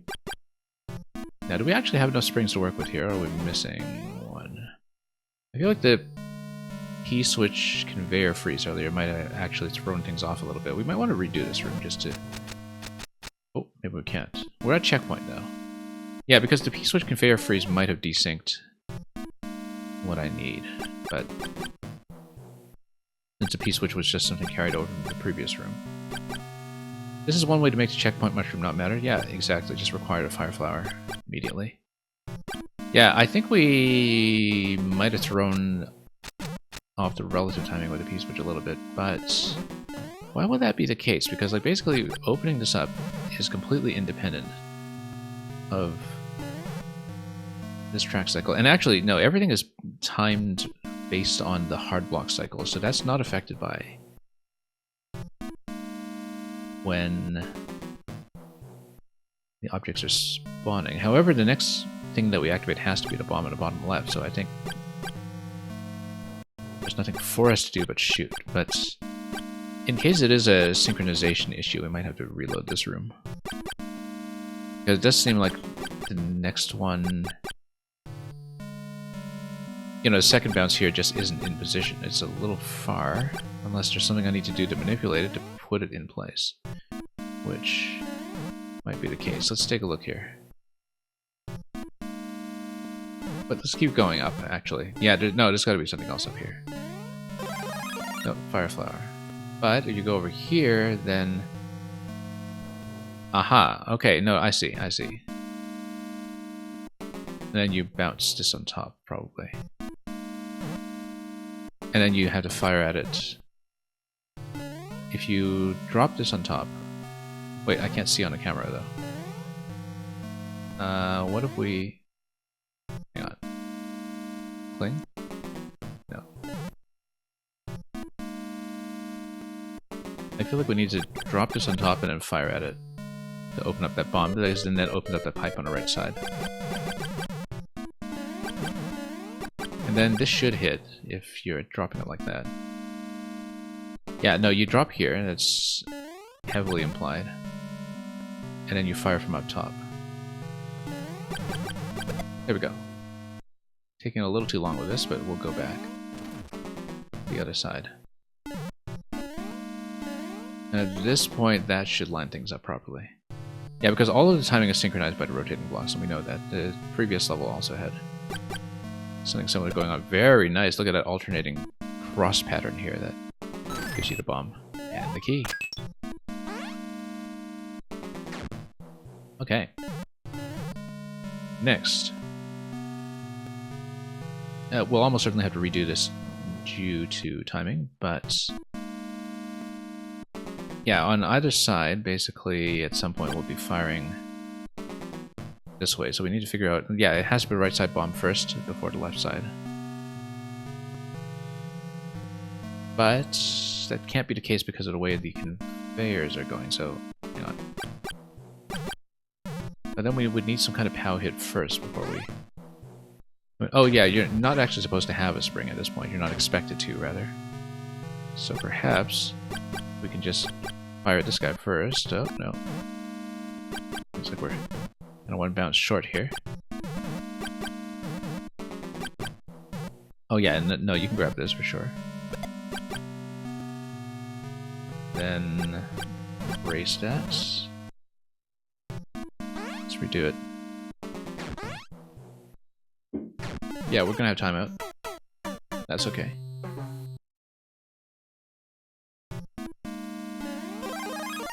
We know how this is going to go at this point. Let's just go up. And again, the hard blocks do all the synchronization for you, so it's not actually that difficult to execute.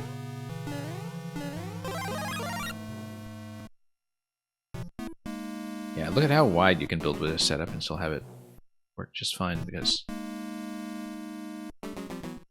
it's still going to be within spawning range of everything that matters once you open up relevant pipes, and of course the spawn timing is normalized afterwards by the hard blocks and tracks, so...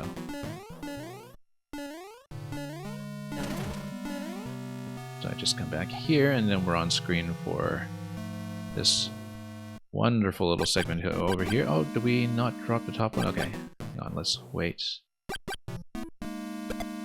Very nice little cross bounce there, just perfectly timed to work. Very meticulously put together.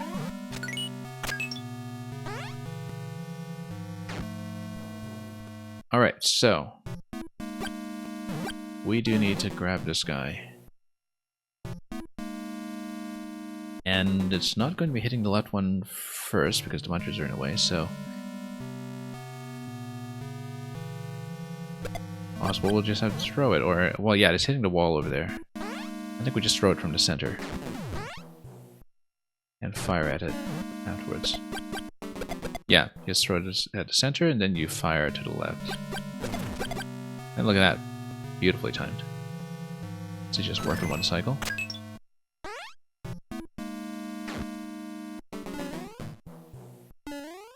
Okay. Now here, it looks like we'll have to brace this with another object or possibly even a donut block. Where we perhaps drop the donut block to the left and then fire at it. Like this.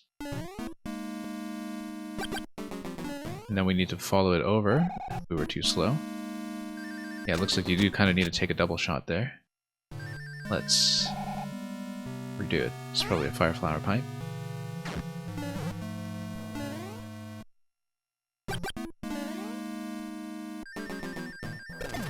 And then that opens up both gates. Excellent.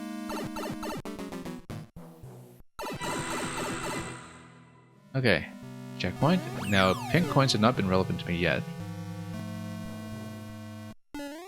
So we don't know what that's all about just yet, but we'll grab a fire flower first. That was a bit of a power-up check heading into this, of course, and then looks like we'll eventually have to track a fire flower all the way across this sequence here. Yeah, we'll need to follow one all the way across, I think, and take damage while we do it.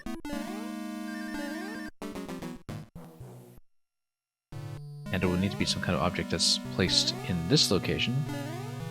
Possibly a falling donut, possibly something else, I don't know. We'll try to get a flower first before we understand anything. This looks like it's just where you came in, so... Oh yeah, no, this door isn't where you came in. You just need to fire and then follow. Now what's that going to hit?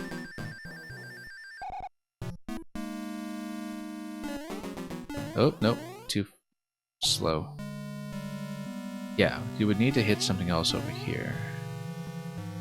Possibly have an object that you just throw towards it. You know, you just carry a spring or something and you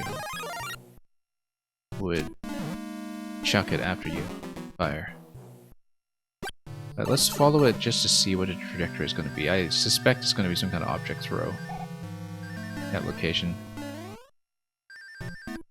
Yeah, we do need something there. It could be a throw, it could be perhaps a donut block that is dropped into place. I don't see what object to throw yet, but perhaps we need to scout for one. Vines that are potentially climbable over there, as you can see. Oh. I wonder if we can head up there.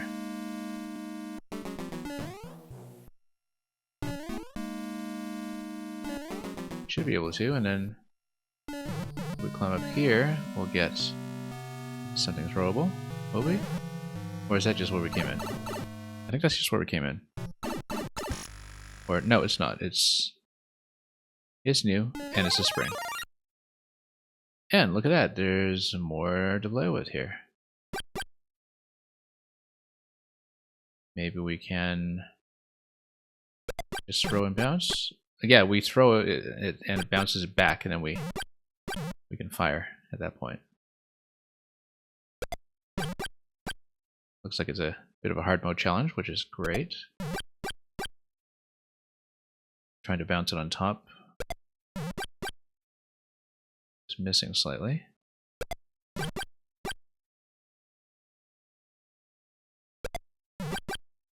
Nope. What if we kind of do this bounce?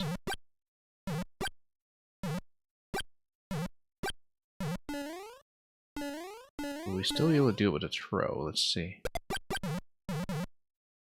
What?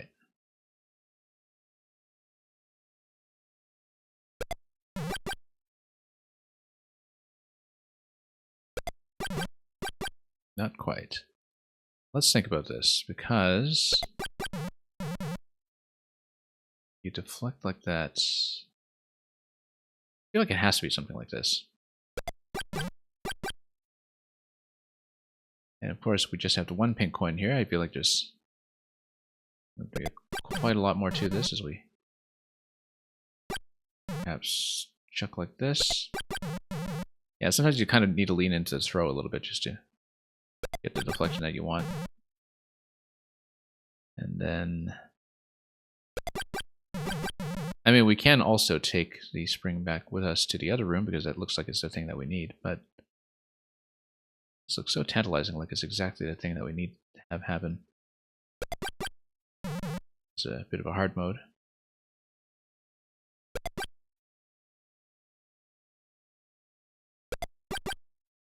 Well, let's take it back to the other room with us and try to progress that way, and maybe this... no, we can't actually because of the vine here. So perhaps this is just an optional segment. We'll see.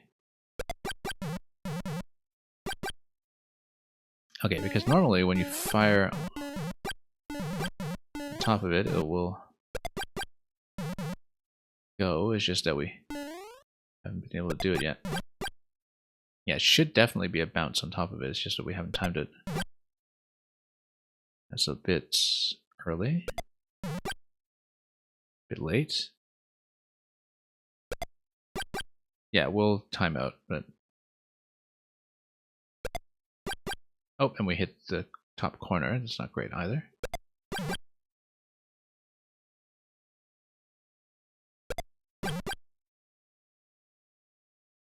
It's okay, we'll try to catch it. Maybe just as it makes contact. Not quite, we just miss every time. Nope.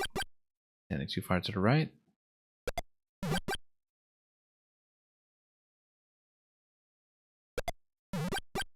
There we go, finally. 19 seconds ago, but it proves that that is a way to do it.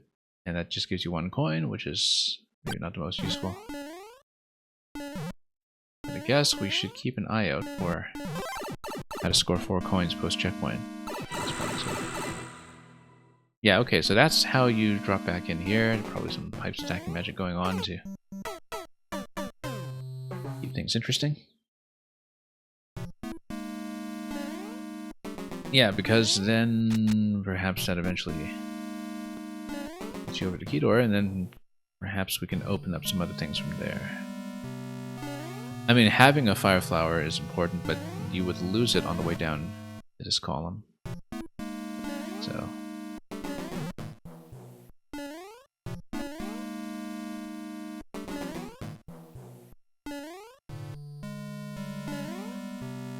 jump up each successive segment, and then let's see what we can do over here. Yeah, again, we toss, and it makes contact. We just need to read carefully as to whether we need to adjust forward or backward. Yeah, it's just after it makes contact. So we got that. Alright. And then we get out of here. Well, 1 coin here isn't going to give me very much, and yeah, I suppose that didn't take too much work this time. We need to follow everything over, but let's look for other ceiling segments again that are potentially traversable. To see where else locations like that could be hidden. There's something going on in the middle here for sure. No, that's where we went up before. It's directly to the left of checkpoint.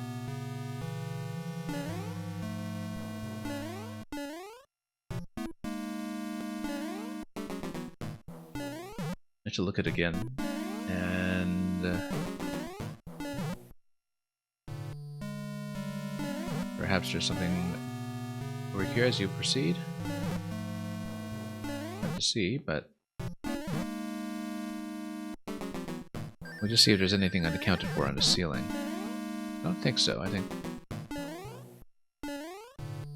maybe we just missed a lot of other coins up to this point in the level, given how securely that one was tucked away. And yeah, it's just going to be Fireflower, run, and then we still don't have an object to hold, though, to make use of that. But we can also just take the Fireflower and come out this way, and then fire... oh, no, we can't. One-way panel. I wonder if you can take damage, go back to get the flower, and come back out. I mean, no, not enough time to do it.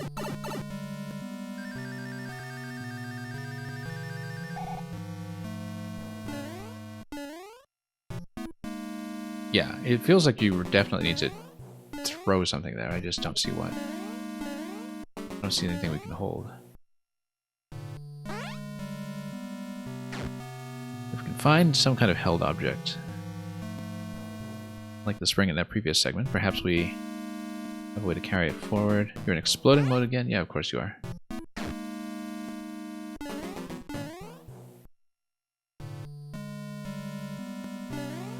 I mean, it's a level full of bombs. That's what exploding mode is for.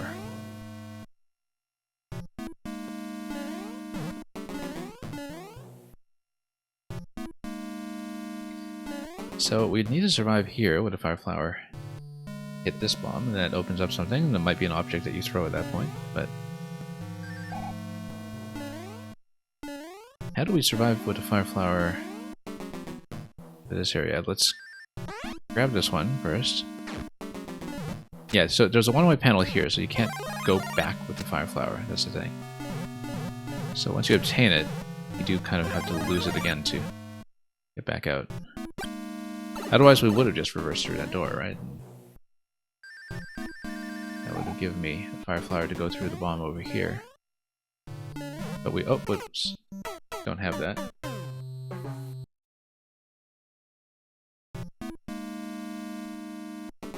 So anyway, we know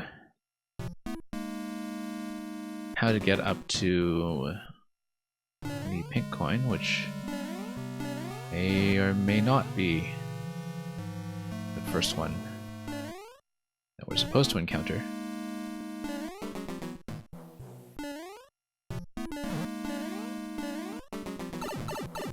And yeah, we've entered here before. We know how to get a flower, we know how to exit with the flower. But when we exit with the flower, the pipe sends us through the pipe check. So, look at that, very consistent. And then, can't really do anything to go to the left side here by ourselves, though. Unless there was a way to jump over to that donut block and write it down, but no, I don't see it. Unless, of course, we do fall back in there. Climb over. That would be interesting. Unlikely, but interesting. I feel like that would be way too tight to actually be a case, you know, where you deflect against a bomb and then try to run left. You know what, let's just fall in to see what there is. No, this is just a dead end, so no point in trying to go left. Over there.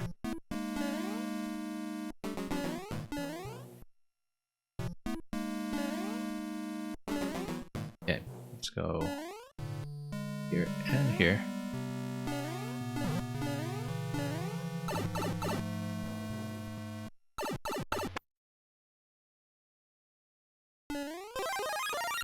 Okay, now let's just bounce it once again. Yeah, I was really hoping to take the spring through with me, but I don't see a way to do it. It's pretty well protected from that, in fact.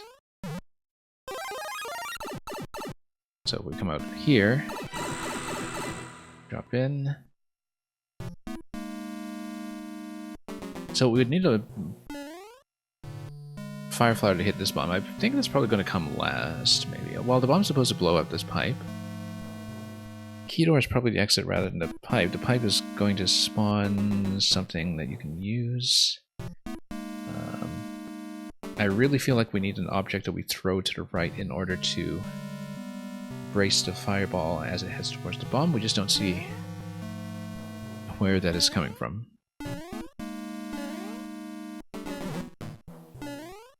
Whether there's something that we can hold. Unless it's something like a donut drop in that position, but I really doubt it. Also possible to just wrap around this way if we really wanted, but I don't see why we would.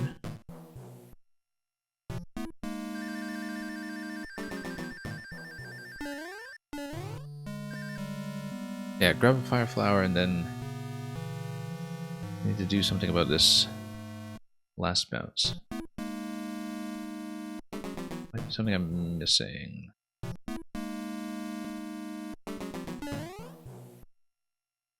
Because if we go through here and we grab the flower, what other options are available? Can't go through here. Can't really go through here safely.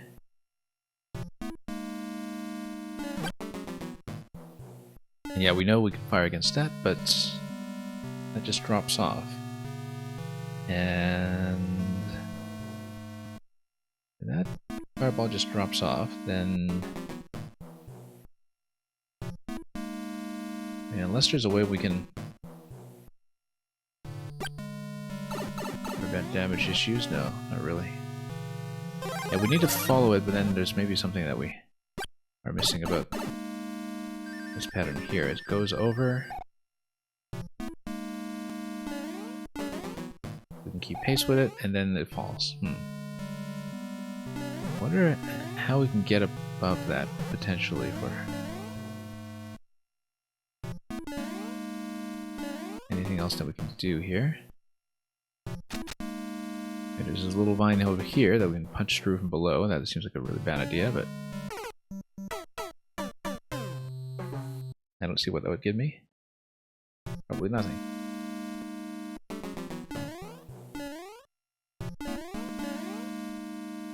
Yeah, I got a saw blade check up above, of course. We should be careful.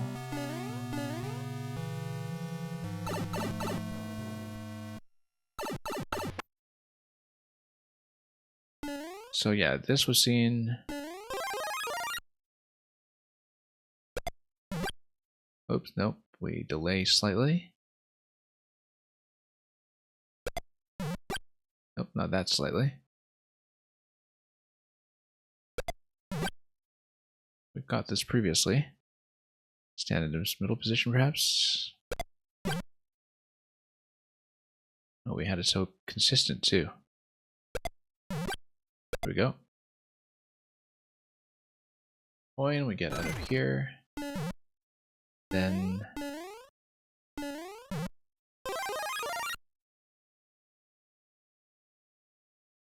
this point on, yeah, Maker 1 has this logic where you can duplicate things in pipes because they do respawn if you take them into a different room and back, but not going to be the case here.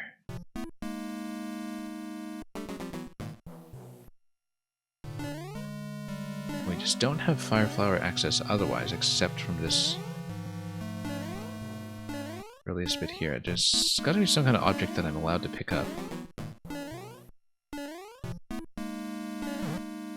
Or a donut block that I'm allowed to drop in that position. Let's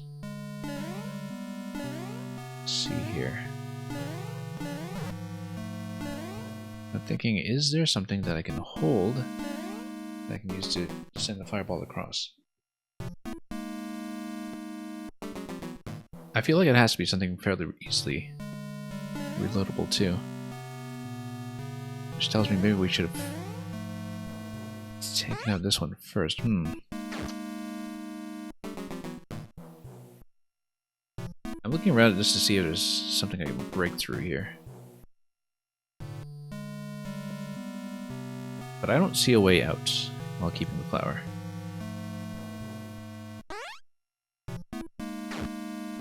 And maybe there's something I can hit with my head as Super Mario.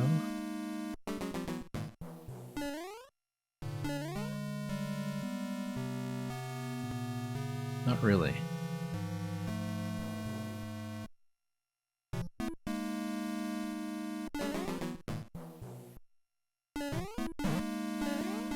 Missing something that should be fairly clear. We'll just take a look here to see if we missed anything else that is potentially opened up by a ceiling climb. No. Scraping this through carefully. So yeah, you fire all the way over here, it dissipates, or well, it doesn't dissipate, it just kind of fails to make contact. Because it's not coming across this block over here. What can I possibly send there?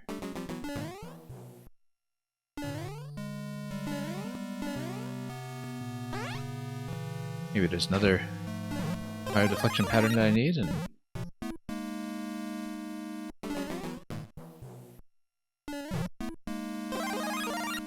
yeah, I can't enter this way.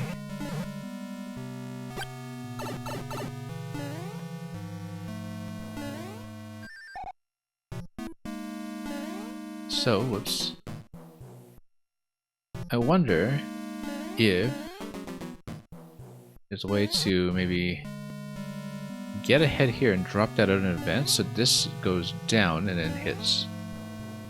Like if you just drop this one before the fireball reaches. I think that's got to be it. It's the only thing I can think of at this point. You just crank all the way to the right, and then there's a very clear column that you can hit.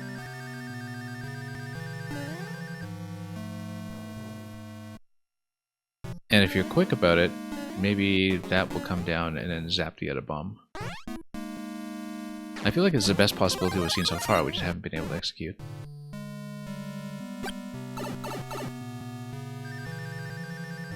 Because you have to be there a little faster than I've been doing. Oh, nope. Too late. I like this idea, because then perhaps the bomb is what gives me an object for the final throw, and that sequence seems to be more intuitive to me than doing the right side bomb before the left. Nope, still too late. Yeah, I am slowing down a little bit, heading towards it. Oh no, forgot to actually fire here. Let's go for this. Ride the conveyor all the way over as long as we can. And then, yeah, we do jump at a certain point. I mean, this column looks like a good place to jump, in fact. The column is a pretty good marker of what we should be aiming for.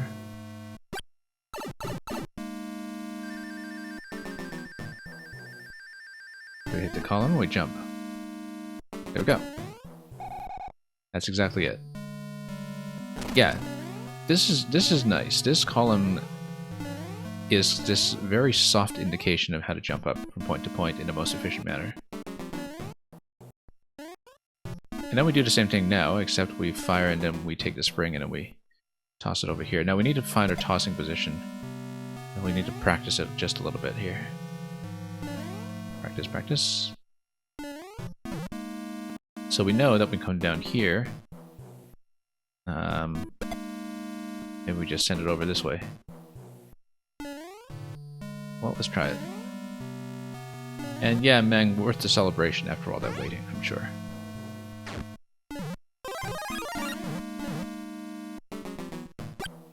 Okay, so this works in terms of firing and then grabbing.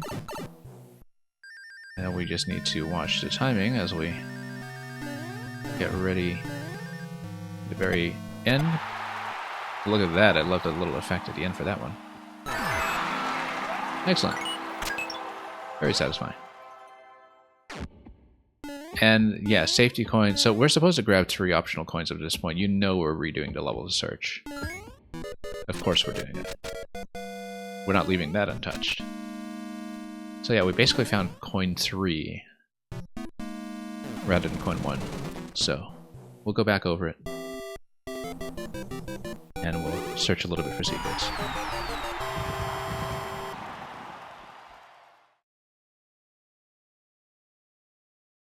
And yeah, if we take the time to do a secret hunt in this level, then maybe it is going to be the last one I play today. But we'll obviously see what we can do, because having so many people come in with the raid does incentivize staying on a little bit longer. So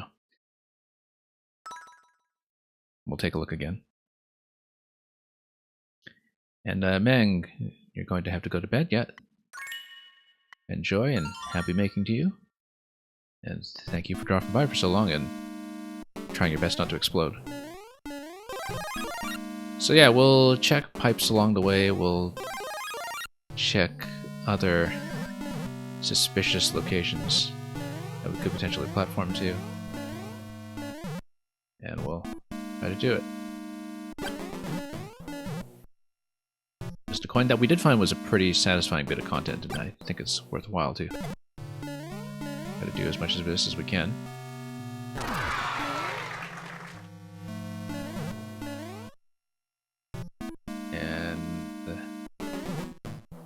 Yeah, we'll see, because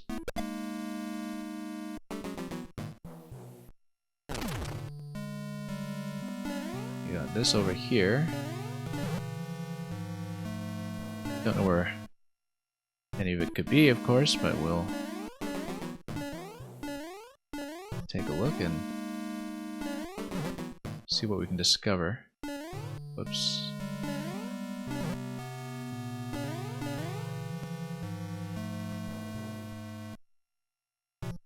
But yeah, need to lower this guy all the way to the left. A little bit time sensitive, but we'll try it again.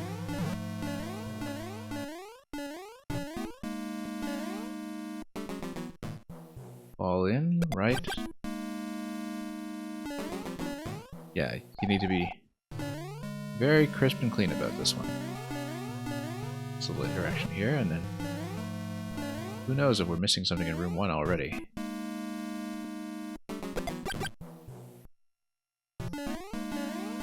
Alright, let's try it again. Yeah, even if you know the solutions, some of the obstacles do take a little bit of work to execute. There we go. Possibly there are some secrets that are hidden behind taking some additional objects through with you, so we'll look at that whenever we can and see if anything really presents itself.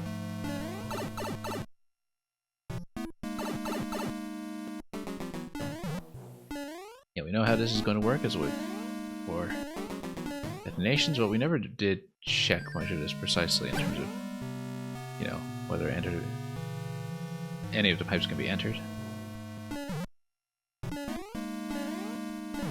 And whether, for that matter, the P-switches do anything for you when taken to adjoining rooms, so we'll check what we can.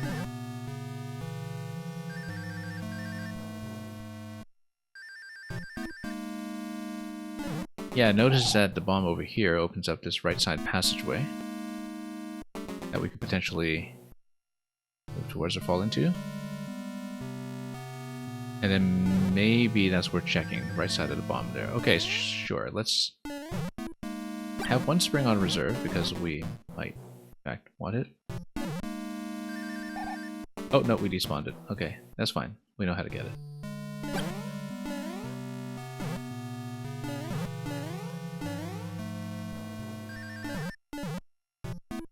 Then we'll place the columns as before.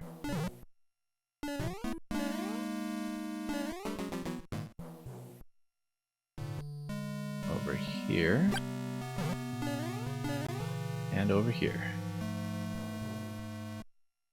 And we even have one extra.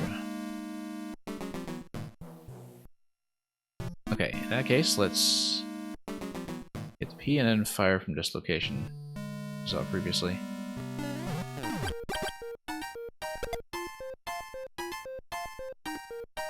And then we'll wait for this to expire before we go through the key door, and we'll check the right side, because Divine Climb there looks very suspicious. I think that's gotta be it. Yep, there is something. And yeah, this looks like something timed with the muncher. There we go. I was basically spamming my way through it, but that works. So that's presumably coin 1.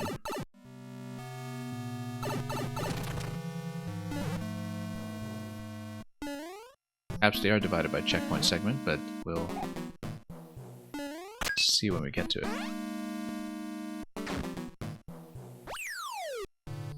Okay, in this area, this is a pretty big zone, so we could have missed quite a bit when it comes to seeing where we could possibly go.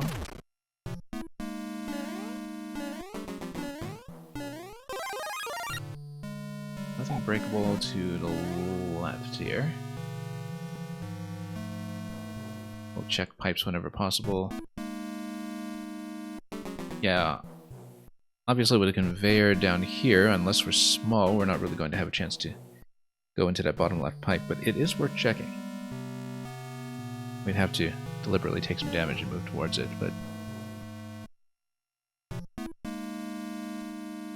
it is just suspicious enough that we should take a look. Nope. Let's do everything here first, though.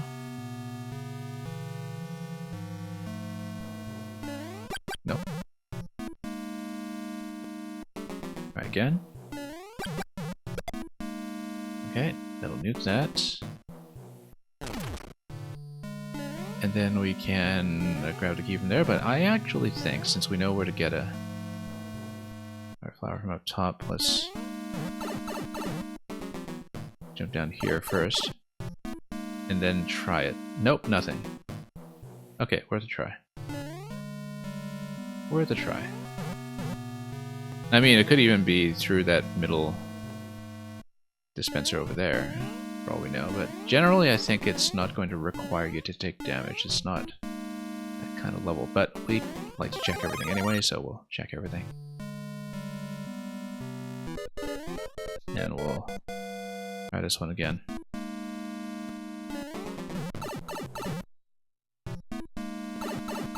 Yeah, I kind of doubt it. Nope, it's nothing. And then we've gotten ourselves into a situation. That's okay, we were at checkpoint, we were exploring. Absolutely something we'll take a look at. We don't even know it's going to be in this room or somewhere else. But if we don't find coin 2 before we hit the next checkpoint, we'll obviously try to redo it.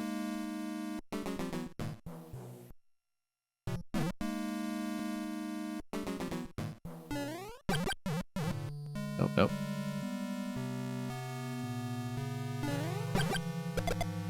We'll take that. That's going to blow up. Then let's explode everything from the other side.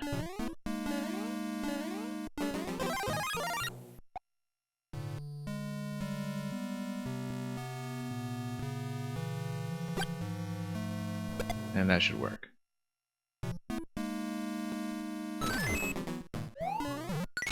Okay. Let's continue this way. And yeah, possibly we'll be in this room instead, but we haven't really seen. But we know that we should toss from this center position. And let's not just impulsively go through without having checked either side. Because we don't actually know where anything is. Let's see. Doesn't look like there's anything we can hit though. So I guess we'll probably just continue. We'll see if we've already missed it. Okay, we've still got this whole room ahead of us, so there's quite a lot of room to do more. Now over here, we don't have a flower yet. Whoops. Here's something. Ah, yes, this is going to be coin 2 then. Yep, okay, we've seen it. So let's go down there once we have a flower. And then that should be all the coins. Now we just need to finish the level and obtain them. So let's just go back and get that first. Carefully, carefully. Then what we'll do... Oh, looks like we need to go quite a bit higher there, maybe with a bit of a better, higher bounce like that. Try to get a better interception on that. There we go. That'll do it.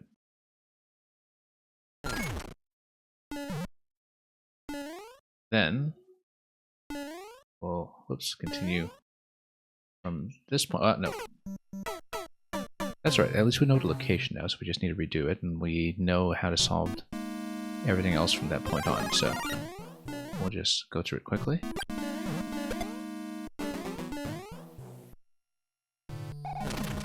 Then drop down this way. Same idea as before. We know where not to check now, so we'll do pretty well for ourselves. Whoops. Once we get all the relevant drops. Whoops, nope.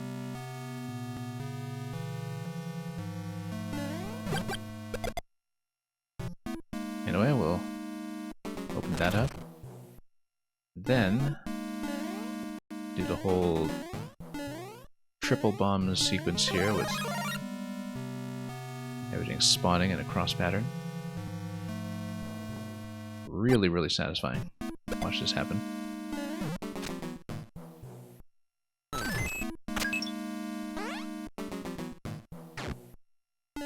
At this point, we're going to toss and fire. We know that we can just proceed to the next room at this point. Oops, there we go. We'll just have to do it again, actually. Yeah, you do need to do it all in one go, because you don't get a respawn on this. So, whoops. Previously, we just one-shot it every time anyway, but now we know that there's going to be a little bit of strictness to it, where you do need both hits in the same cycle. And we'll get ready to fire down here. Missed.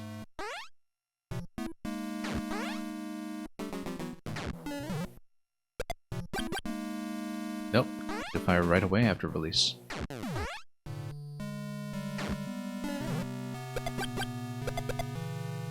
Wait, turn left. Nope, still missing.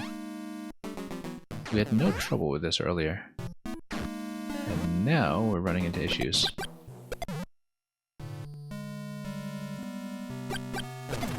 There we go. Let's give you the key. Now we know where the coin is located over here, but we do need to do it safely, so let's just go for it first. Because otherwise there's just no point in continuing. And need to stand back a little bit for the initial bounce. And just find a timing that works. Yeah, pretty much as it's crossing over the coin, that was what I was going for. And now we need to make sure we can get across. You know, it's easier if I just jump across with the donut blocks instead of trying to climb the vine. That's much, much better. Okay, now we kind of do a double shot over here, and then... Oh, we need to place an object here, don't we? Yeah, let's see. Or we can go down here. Where was it? So we need to top as well. No, we ride a donut block down, that's what it was, and then we fire against it in this position. Whoops. We'll do it again. And once we get two shots heading across, then we blow everything up. Very satisfying to follow this over and to have both gates knocked down. That gets you over to the next area here, and we know where coin 3 is located at this point. So we'll grab checkpoint. We know how to do it. We know how to do the rest of the level, so...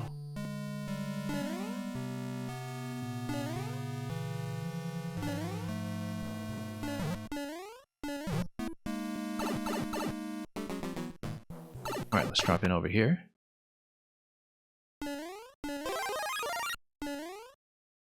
And then, yeah, this is just a bounce and fire, so we wait until the bounce and then fire. Nope. There's a particular spacing and timing I was looking for. Pretty much right after it makes contact. There we go. And that's all of the optional coins.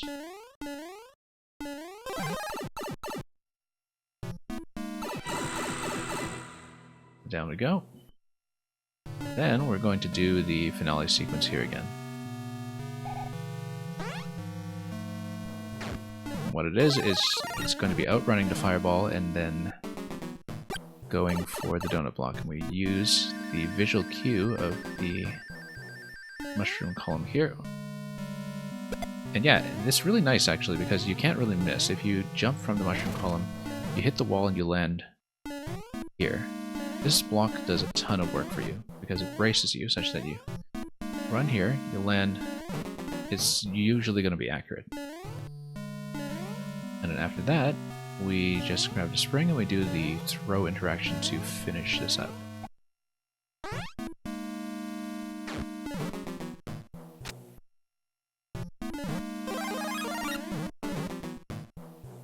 Okay, now we're going to fire and run. Oh, no, that just completely missed. Completely missed. We do need it to go up the top. Yeah, like that. Nope, hang on. The double shot didn't work at all. Let's get in position. And with 2 fireballs there, that'll make things a little easier on me when it comes to accuracy. Oh, no. Too late, too late. We're 1 jump short. I was thinking that we had to throw in this position. We actually had to throw in the next one. Let's do it again. And then, what we'll do is we'll place it here and run.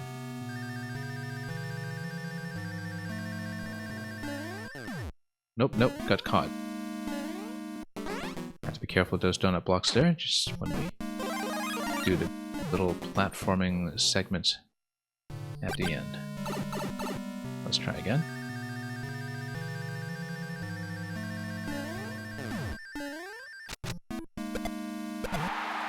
And that's accurate. And then we'll be able to see the optional ending as well. So, let's take a look and see what lies inside. Here. Okay, I guess that's it. But any effect as we go back, or? Not really. It just says here. It gives you a little one-up for your trouble. Well, that was satisfying. I guess we noticed that right at the beginning of the banner as well, so...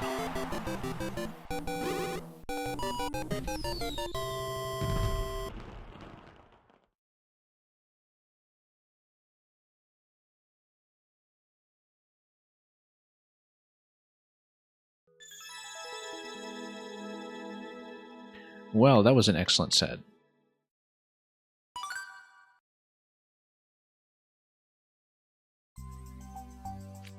Very few levels, but we enjoyed every single one of them. And of course I came here in the first place because I remembered what a big splash Pause for Effect made when I played 1YMM.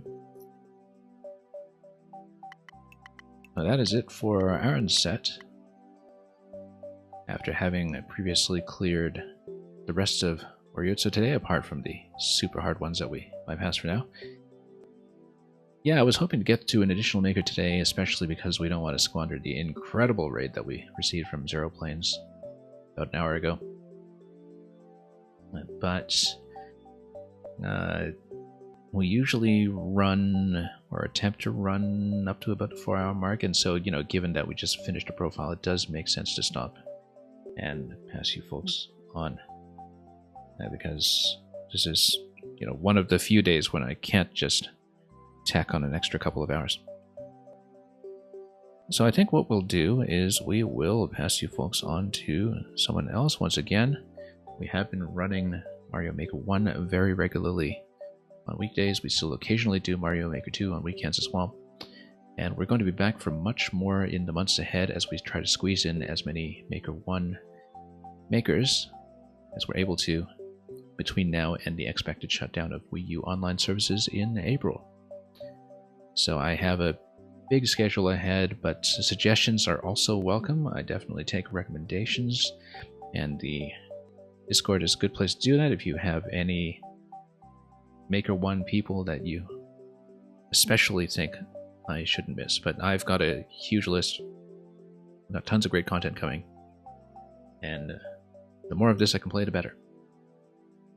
Thank you once again to Zero Planes for the Mega Raid. And we will pass you folks on to someone else very shortly. So, thanks for watching. We'll be back with Maker 1 again as much as possible this week. And until we meet again, as always, have a wonderful night or day or whatever else may be ahead of you. And as usual, very well.